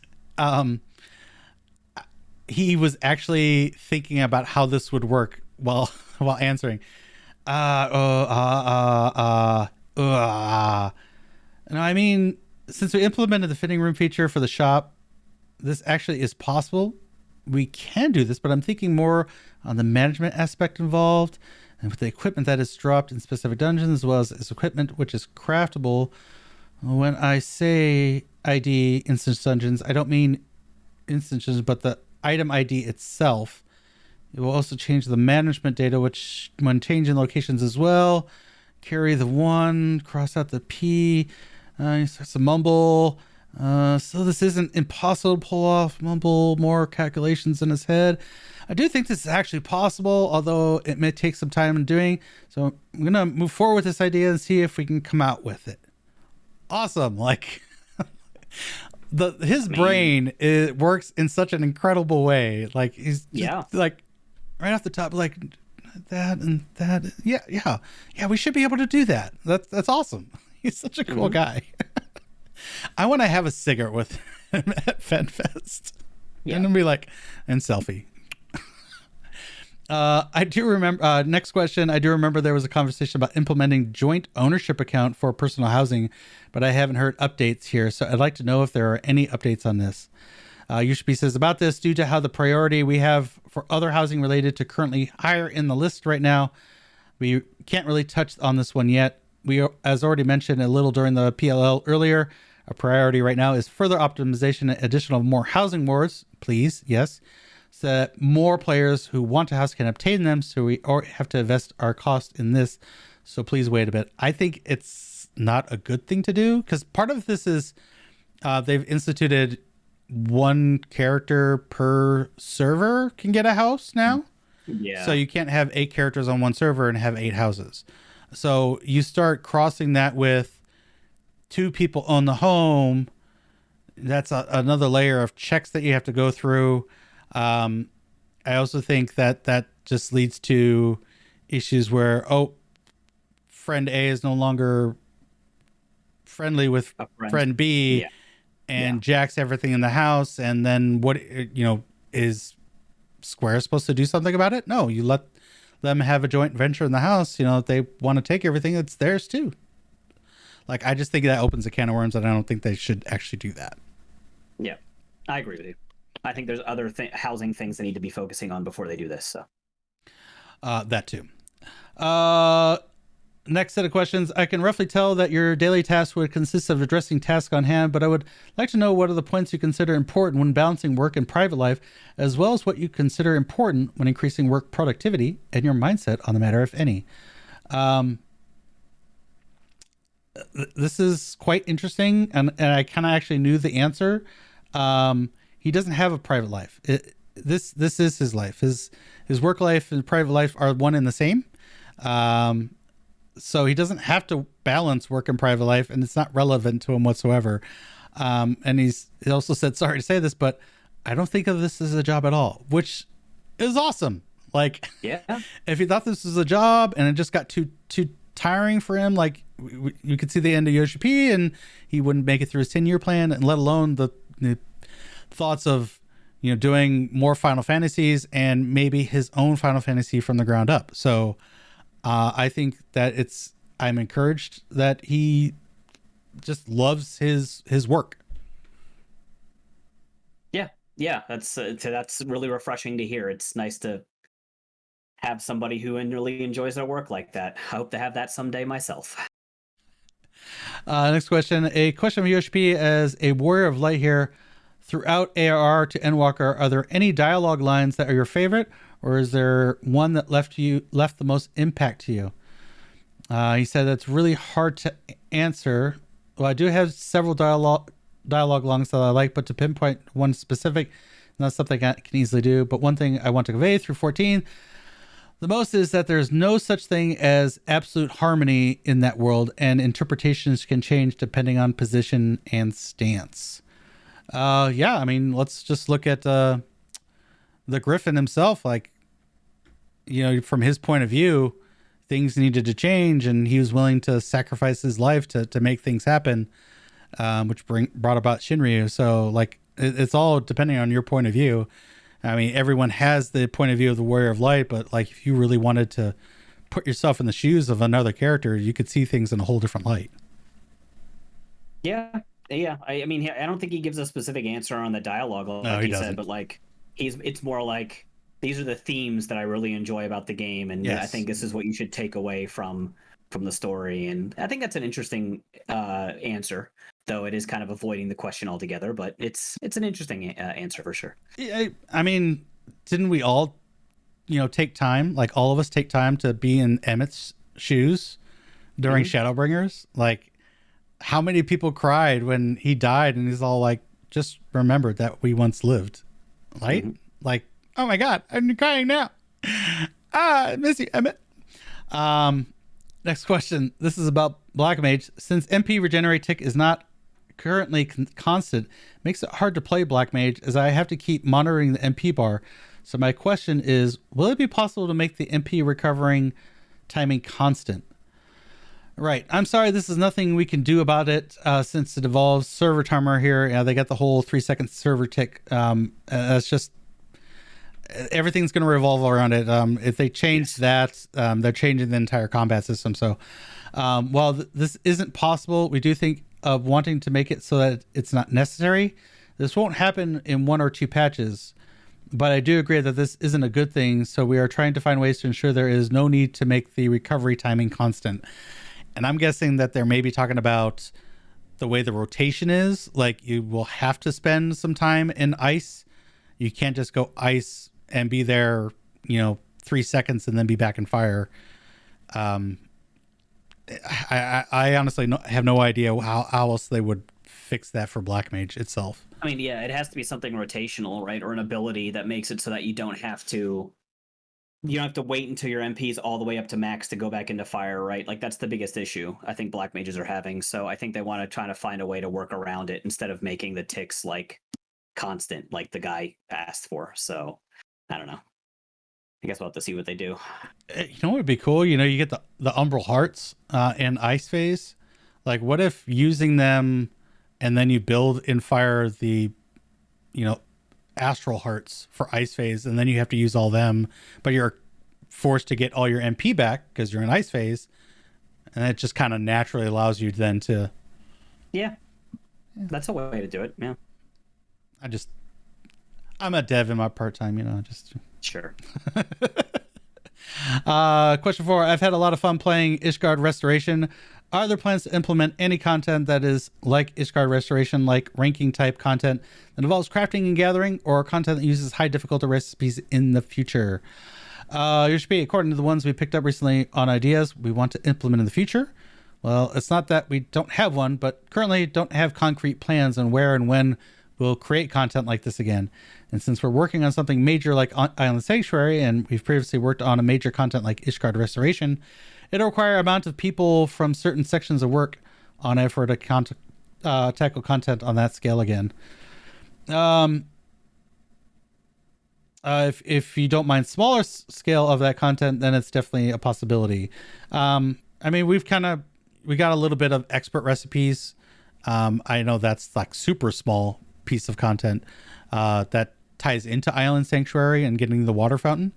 But yeah, I think that maybe crafters and gatherers got kind of, they had this big piece of content with Ishgard Restoration for an entire expansion, ranking, and all this titles and all that fun stuff.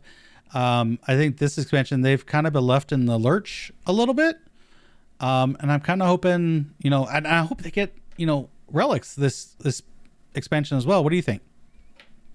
I'm not a huge crafter, so I'll defer to you on this one, but yeah, I mean, thanks.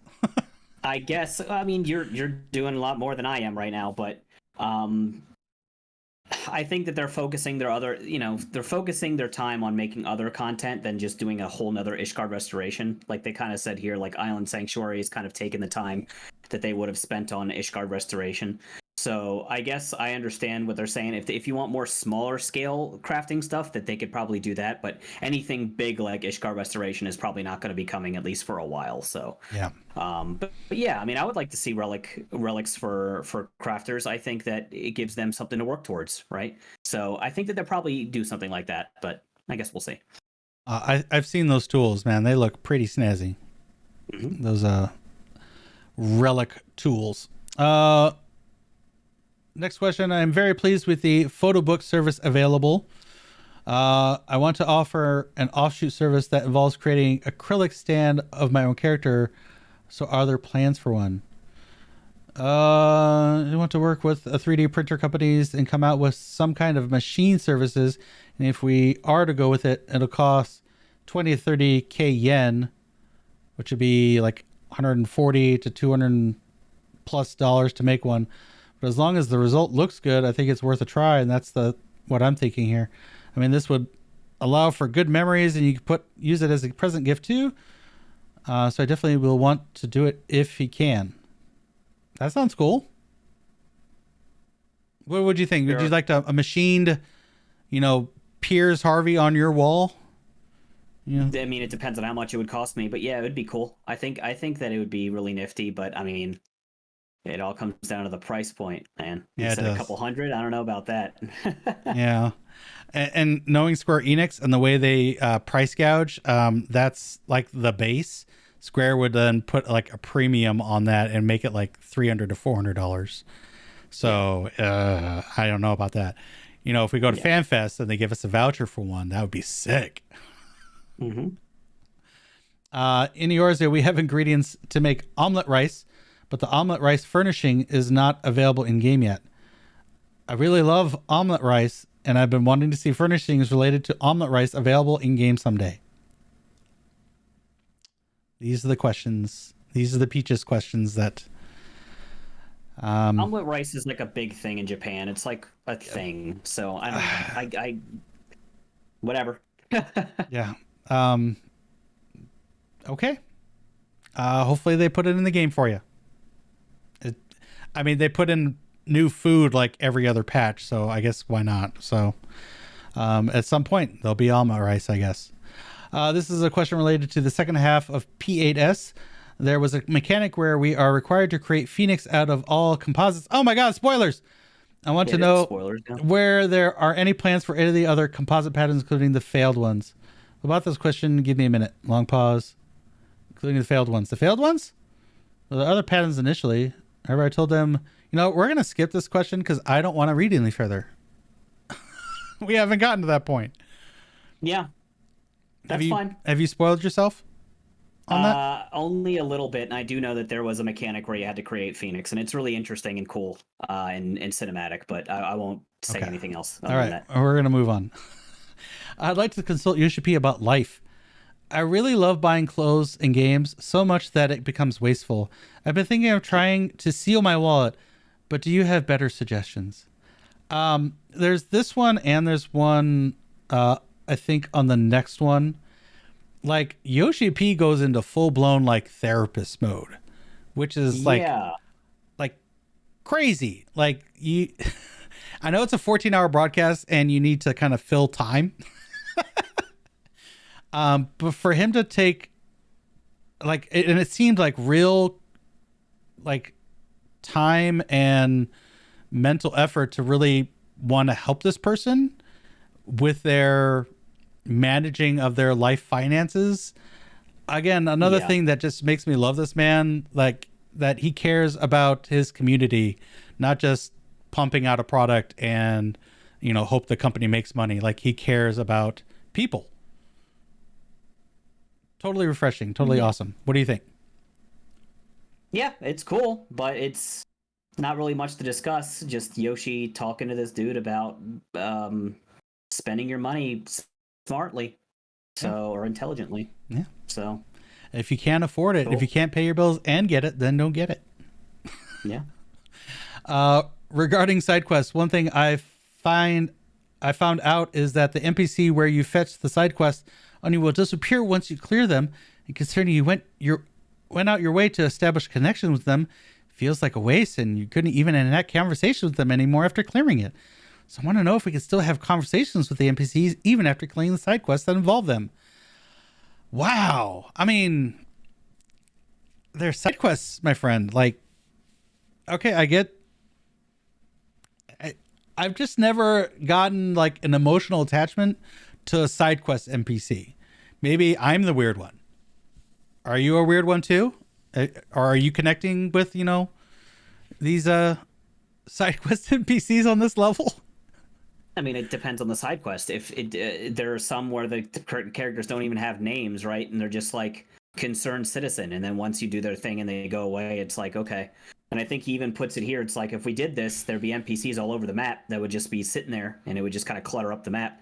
And number two, like, he likes to think like, oh, you just help them with this issue, and then they leave and they go about their life. Like, they have a life to live, so they just go out and they do their thing. But I think some of the more important, like, named NPCs, like, every zone has like a certain quest line that you can go through, and those NPCs generally stick around, and you can see them again, and they are involved in even further storylines sometimes down the line. So that's always cool. And I think he ends the statement by saying that it all comes down to, if there's a specific NPC you want to see more of, then let us know and maybe we can make something happen. But yeah, that's kind of where I stand on it. It's like, you don't need every single NPC to stick around. Some of them just go about their life and they just leave, and that's all. And that's it. But some of the more important ones that you actually, spend time with and have their own little quest lines that you help them through, maybe they can stick around and you can just talk to them and they'll mention something about the situation at hand or something later down the line. Who knows? But yeah. I mean, one of the scions, the one that got hurt recently, I don't remember his name, with the white tattoo on his face, is currently being tended to by Fordola. Arvald or something. Arvald. He was a side quest. He was a side quest NPC at first, right? And then he kind of folded into the scions and then made it part of the MSQ. So, and there's a part of what Yoshi-P says, players that can't meet Gaia after related quests are cleared. I'm like, Gaia? Gaia. Bring back Jessica Jones. Absolutely. I want to see more of her and get more content from her. But yeah, you said her story isn't done, right? So, her story's not done. Her and Rin, they're not done. Her story's going to tie in. I think they're going to tie into the Void, obviously. Like, very, very obviously, they're going to tie into the Void. So I think we're definitely going to see more of them. Yeah, if Gaia gets back to the Void, because that was her world originally, right? And brings Rin with her. Yeah, we could have both of them in the Void. That would be awesome. I lost my train of thought. Back to side quests. I just see side quests as they're actually just pins, and when you're done with the quest, you remove the pin. That's kind of how I see it works in this game as well. It's like, okay, the quest is done. Remove that pin from the map. I mean, so you're not you don't have this map of cluttered pins, and that's just a marker for each individual person. But kudos to you if you develop, intrinsic personal relationships with these side NPCs. You're getting more out of the game than I am. That's awesome. Hydaelyn was announced earlier to be released in 10 days. It seems to be going to be implemented on the week where our static has scheduled to work on weekly clears during the 8th week. So is it quite unfortunate to see this happening? Although I am receptive of the delay extension of patch schedules in general, but I wonder if it's possible for you to announce the implementation date earlier when it comes to content that has the potential to affect static schedules. I mean, clear your stuff sooner? Or I don't know. I don't know how to feel about this question. Like, I don't know, because like every static has their own schedule, right? So like he can't account for every single static schedule when it comes to releasing content. So I just think this is a pretty silly, selfish question, honestly. Yeah. Like, Okay, well, we'll release it the following week. Well, I don't start my Savage until like 5 weeks after Savage has been out, just so I can have everything before I go in. Why are you doing this to me, Yoshi-P? Me. Peaches. Just peaches. Next question. This is a question related to housing interior. It seems that the position of the stairs and pillar inside the house is fixed. I would like to be flexible with the pillars for both personal or FC house, or having the option to remove the windows or set up the interior without windows on walls, or have no pillars or remove them for my house. Would it be possible to implement such feature? People, the houses are the houses. You do what you can with the houses that you get. I don't know. I like this question. You do? I like this question because I think that the pillars, especially in the mansions, are incredibly restrictive. So if they could make it so that you can either remove them, or you could put that, or maybe even make them look differently, or swap them around, I think that would be a lot of fun. And I think that's what he says, that they are testing it. So I'll look forward to it. So it's very restrictive. I think it's restrictive, these pillars, especially on the first floor of a mansion. So let me get rid of them. That's it. I think it maybe should be something that's like workshop related, like you have a different layout. Yeah. If they could make different layouts of the inside, because whenever you go in, every layout is the same, you know, for especially for the big ones. You got the big staircase up front and you got the sides. I think what they could do is have different layouts. You know, you have different walls for the outside. You can do different things cosmetically for the outside and set things up differently. I think that you do a workshop thing and you could change the whole interior house to like one of 10 different layouts inside. Here's the bot. I need more housing decorating space. 300 in a medium house is not enough. And then she also says, I think you should be able to collect which pillars you can have. Pillars are set according where your house is located. Very interesting. Okay. I just think that load-bearing walls and pillars are needed. Otherwise, everything will collapse. How will the structure hold up? I don't understand. This is a video game. I don't care. Yeah. All right. Just let me get rid of the pillars. Physics doesn't matter. Everything can fly. It's magic. Yes. I've been managing a link shell that is specific to Triple Triad. There are plans to implement match audience mode or add new rules to Triple Triad. Yoshi-P says, thank you for playing Triple Triad. And that's all he says. No, he says it should be easy enough because they have it from Mahjong. And he also, the second part of this is actually really, really interesting. He wants to implement a whiteboard feature where in game we can make strats about fucking fights, like in the game. That is pretty awesome. Yes. Yeah, I really want to see that implemented because I think that'd be very, very useful, even for pug groups, to just be like, okay, we're gonna go into the whiteboard. Here's where you're gonna be standing. Here's what we're doing. Boom, there you go. Or you can even have it. You can have presets, right? You can just like have the whiteboard, and you hit a button, and then boom, it comes up, and all the things you need to know are right on that whiteboard. Yeah, I think a whiteboard feature would be excellent. I know in Japan, they are all about macros and setting up like maps on macros. Like it's hard for me to read those. I just can't do it. But a whiteboard feature would be excellent. That would be hard for me to use as a controller player. I mean, we could do it. It would just be tough. Like it would be. Yeah, we'd have to probably rely on the PC players to do it for us. Yeah, but that mouse control to make my circles and everything. Because right now trying to organize a strat, because you go too far on the board and you bump into the boss. Even just like a blank board option, like training mode. You have the arena, you just don't have the boss there, so you can do whatever you want, set markers wherever you want. Yeah. And figure things out that way would be nice. But a whiteboard would be excellent. It would be beyond my wildest dreams. That would be awesome. I would like to know if there's a continued consideration to allow carbuncle glamour to be possible for scholar pets. Like, what can you do with summoner here? Long pause. Carbuncle glamour. Long pause. No, I mean, we already stopped working on it. Carbuncle glamour. Well, I mean, but I see. This means we need to remake the visual effects. Well, this is something I need to ask the character team, especially on the VFX and animation department. I'll ask them. Foscalon, somehow the stream comments is asking if this means we're going to get Proto Carbuncle as a summon. Oh, Proto Carbuncle. I see. That would be awesome. I do think that summoners, when they redid Summoner, they took away the Eggy Glam. I think that they should bring that back. And you can still Eggy Glam as a can summoner. You? Yeah. Oh, okay. I didn't know that. My Carbuncle is Ifrit. So it's Ifrit follow me around, and he puts the Radiant Shield on me. But I think this is just a question about Eggy Glam in general, and the fact that like scholars don't really have anything. They either just choose between Eos or Selene. So I guess maybe scholars want more options. I don't know.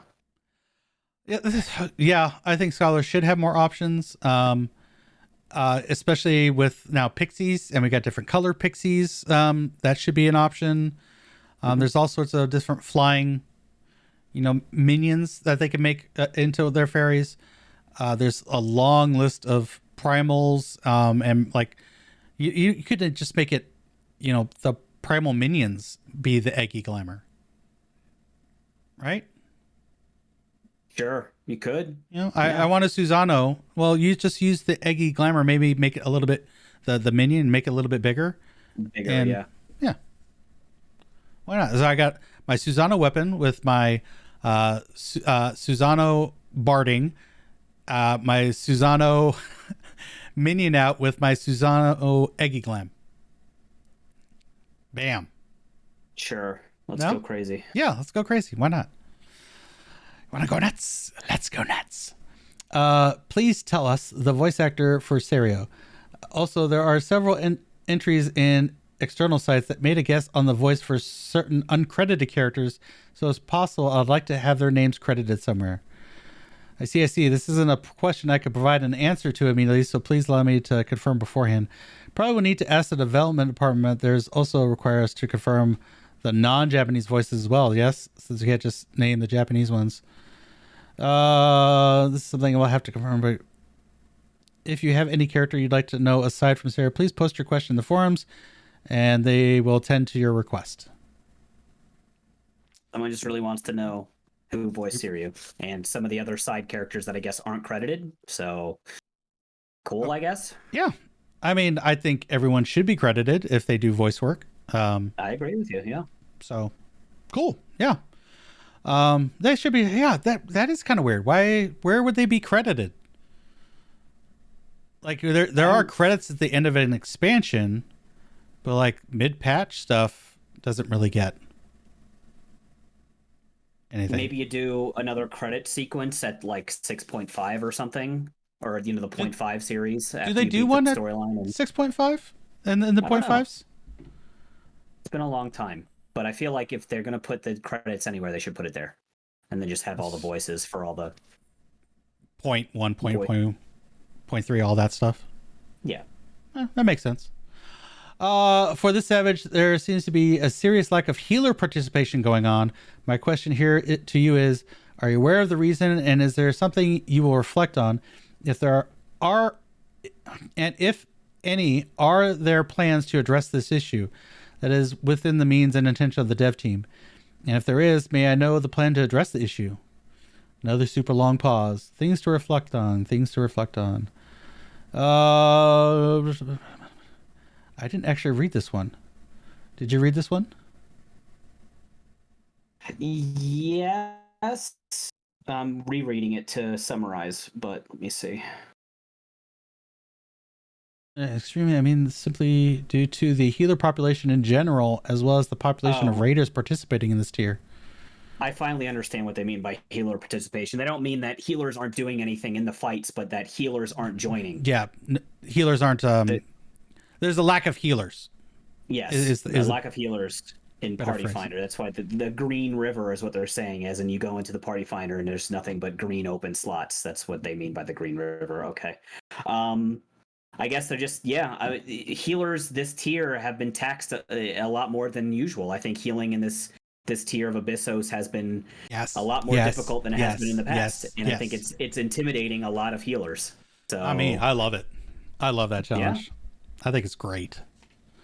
I mean, as someone who's a newly minted sage, I think I would enjoy it too. So, but maybe some people are just too intimidated by it. Like, this is our team usually wings it for Savage. This is the first time that I've taken upon myself to make a MIT plan for a Savage fight for our team. So let's just that should tell you something, that this tier is something different. It's on another level, and I enjoy it thoroughly. I think this tier is right below like some ultimates. It's so close. It's so good. But yeah, at this point, the only thing you can say is please give healers a try. You can be any job. Give it a try. Heals the Bad says, personally love the challenge of healers, but we have to focus more on healing, and some healers are all about their DPS numbers. I think FF Logs should focus on our healing parses than our DPS parses if things continue the way they have been for healers. I am a healer of a mindset that I agree with that sentiment. And I remember back in the day where Yoshi-P said that they don't even factor healers into the DPS calculations. That has definitely changed. Like, if your healer, if you have one healer that does no DPS, good luck, clearing the enrage. It's just probably not going to be possible. I mean, they could put out 4,000 to 6,000 DPS. Like, that's just a number you can't overcome with everyone else, unfortunately. How do you feel about healing versus DPS in raids? I think that healers should output DPS, but obviously their job is to heal. So I think that making sure that the team is healed up first and foremost should be their priority before they do a DPS. But DPSing gives healers something to do when there isn't damage going out constantly. So I think that it is important for healers to DPS. And yeah, but I am an advocate for healing more and giving healing more of a challenge, like we have in this tier, like putting bleeds on tank busters, putting bleeds on raid wides. I think that makes the fights more interesting and more dynamic for the healers, and it makes it more fun to plan and execute. So yeah, I'm all for the direction they're going with the healing right now. So and maybe this is just a root evil of FF logs. You know, people will look at a healer's DPS numbers and maybe ignore their healing numbers entirely, not even click that tab. Like, oh, they could put out 6k DPS. Yeah, let's give them a try. Let's see how they do. And then they don't heal at all. And it's like, well, what the hell? And then you get those, I don't know if you saw that YouTube meme of that guy raging at that healer for not doing any healing. Their healing number was 0. Sometimes that's how I feel about other healers that just focus on their damage numbers. So I've always been a person that's like, there's a benefit to FF logs and to parsing, but I feel like things have gone past that to where there's more toxicity and options for singling people out than there needs to be. I agree with you. I think FF logs, I think it is a kind of an evil of FF logs, but at the same time, I think when you're recruiting for a group, I think it's the good party leaders that will look at a healer's, not only their damage parses, but their healing parses as well. I know a lot of people will not recruit healers that have like a 0% healing parse because they know that they're just greed monsters, glare bots, right? That are just going to do nothing but grief the party. And at that point, just play a DPS. Yeah. Good healers are ones that can pull off good numbers while also maintaining a decent healing percentage as well. And also when you're recruiting for a healer, they look at the other healer in your group's parses as well, and they compare them and make sure that you're not just completely screwing over your other healer. When the healing parses are relatively similar, but you're also still pulling good numbers, that's when you know you got a good healer on your hands, and that's the one you should recruit. So, yeah. What he's saying is recruit Tarkoth solo on Excalibur Primal Data Center, because he does okay damage. It's gray, green, but my healing is top notch, my friends, top notch. Sure. Yes. Good times. Not for Savage. I'm currently invested in my group. I love my people. Yes. In the past producer's live letter, you mentioned that this will not concern us if we're just playing the game. And this is going to be our last question. I know we have to wrap up. Mr. Piers has to head off to the day job. So our last question from Reddit here. Past PLL, you mentioned that this will not concern us if we are just playing the game normally, and we've been playing the game normally, but somehow I see third-party tool terms, those that are against the rules and regulations being listed in Lodestone or even mentioned in forums. And I personally dislike talking about third-party tools, so I had to mention to these players about how using third-party tools during recruitment and whatnot are against the rules, and this really upsets me sometimes. So if you have plans on trying to provide warning to those who continue to use third-party tools, or any plans that deal with those who use third-party tools, I would like to know. This is a long one. Yoshi-P basically says we have no plans of trying to delve into this issue any further. He's aware of how impactful his words are when it comes to this issue, so he will keep providing further explanation on this issue, like, for example, say, using such and such in particular is against the TOS. It will cause a terrifying amount of mass reports, which people are calling brigading. People like to... People get into these tribes where they're just like, they want to impact other people's gameplay and their fun. And it's just a really fine line that Square and Yoshi-P are trying to walk with. They're against terms of service, but just don't tell us about it. Yeah. So they know they're in the game. They know people use them, but as long as they don't know about it, they won't take action about it. So you get this tribe of people that are like, no, it's not part of the game. It shouldn't be in the game. And they actually attack the players. Yeah. And not, physically, or, attacking their character, but they'll attack their accounts basically and report them en masse, when they even get a hint of any sort of add-on, whether it be G-Shade or DPS meters. I think this tightrope that they've been walking is going to it's already caused issues, and it's going to continue to cause issues until they draw a hard line. And that's going to piss some people off, and there might shoo some people away from the game. I just don't know how you go about going forward, though, without drawing some sort of hard line, especially when you have an issue where you're multi-platform. You have PlayStation 4, PlayStation 5 players that have absolutely no access to any of these. Yeah. But you have PC players that can do whatever they want with it. I personally don't care. As long as you're not trying to denigrate me with my logs that I can't help but not see and can't really approve on in my day-to-day playing, I'm fine with it. I don't care. But there are some people that are just so toxic about it. Piers? Yeah, I mean, the third-party conversation is a touchy one to have, and I think he even says it himself. It's like he's kind of like putting down the line where he's like not going to discuss it anymore, like, period, right? Because everything that's been said has been said already. Like, third-party tools are against the terms of service, but if you're going to use them, just don't tell anybody, don't broadcast it, be careful with them, don't harass people with them, just, you know what I mean? Like, he's not advocating to use them, but if you are using them, just don't be an ass about it. And that's all he's really saying. And it's tough because we always do see this kind of stuff happen where, like, a group will clear the ultimate world first, but they'll have used an add-on, and then a bunch of people will get banned because everybody will be freaking out that they used add-ons, and it's this huge mess. And it happens like every single time that there's like a new ultimate or a world first, like anything.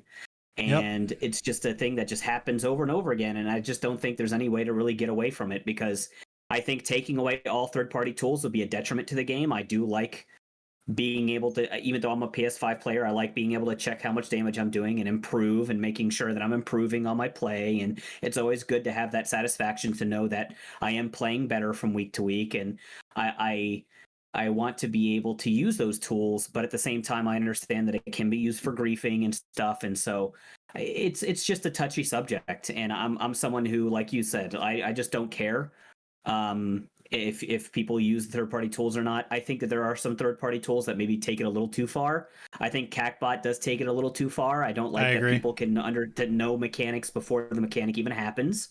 I think that is an unfair advantage that players have. Or even the small thing of like reapply your dot. Like that just should be like, that's you need to pay attention to that, you know?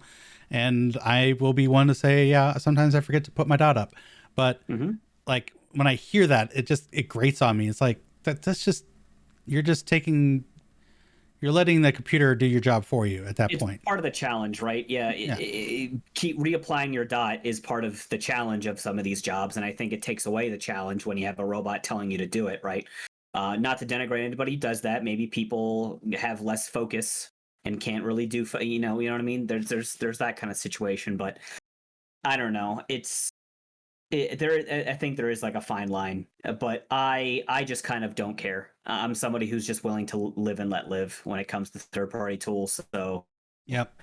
As long as you don't come at me, kind of where the dev team is at this point.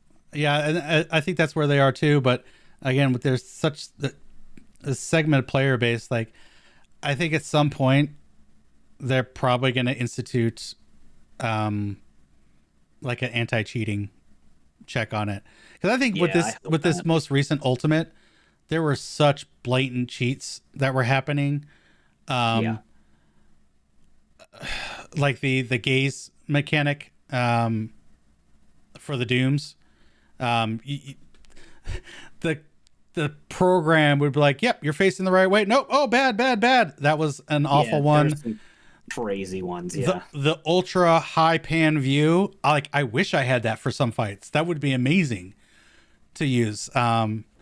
Like where you have the limit how far you can scale back. They should let us. They broke let us that. pull the camera out more. Yeah, they should let us pull the camera out more.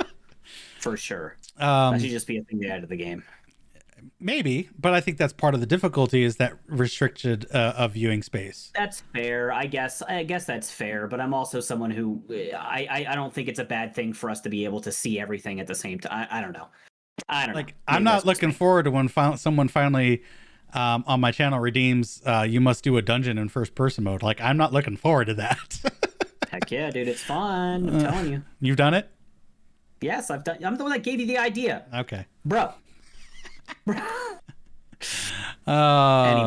Anyways, yeah, it's such a touchy subject, and this all boils down to, in the very beginning, they're like, yeah, we're gonna allow add-ons. All right, cool. There's gonna be a path, and then it never happened.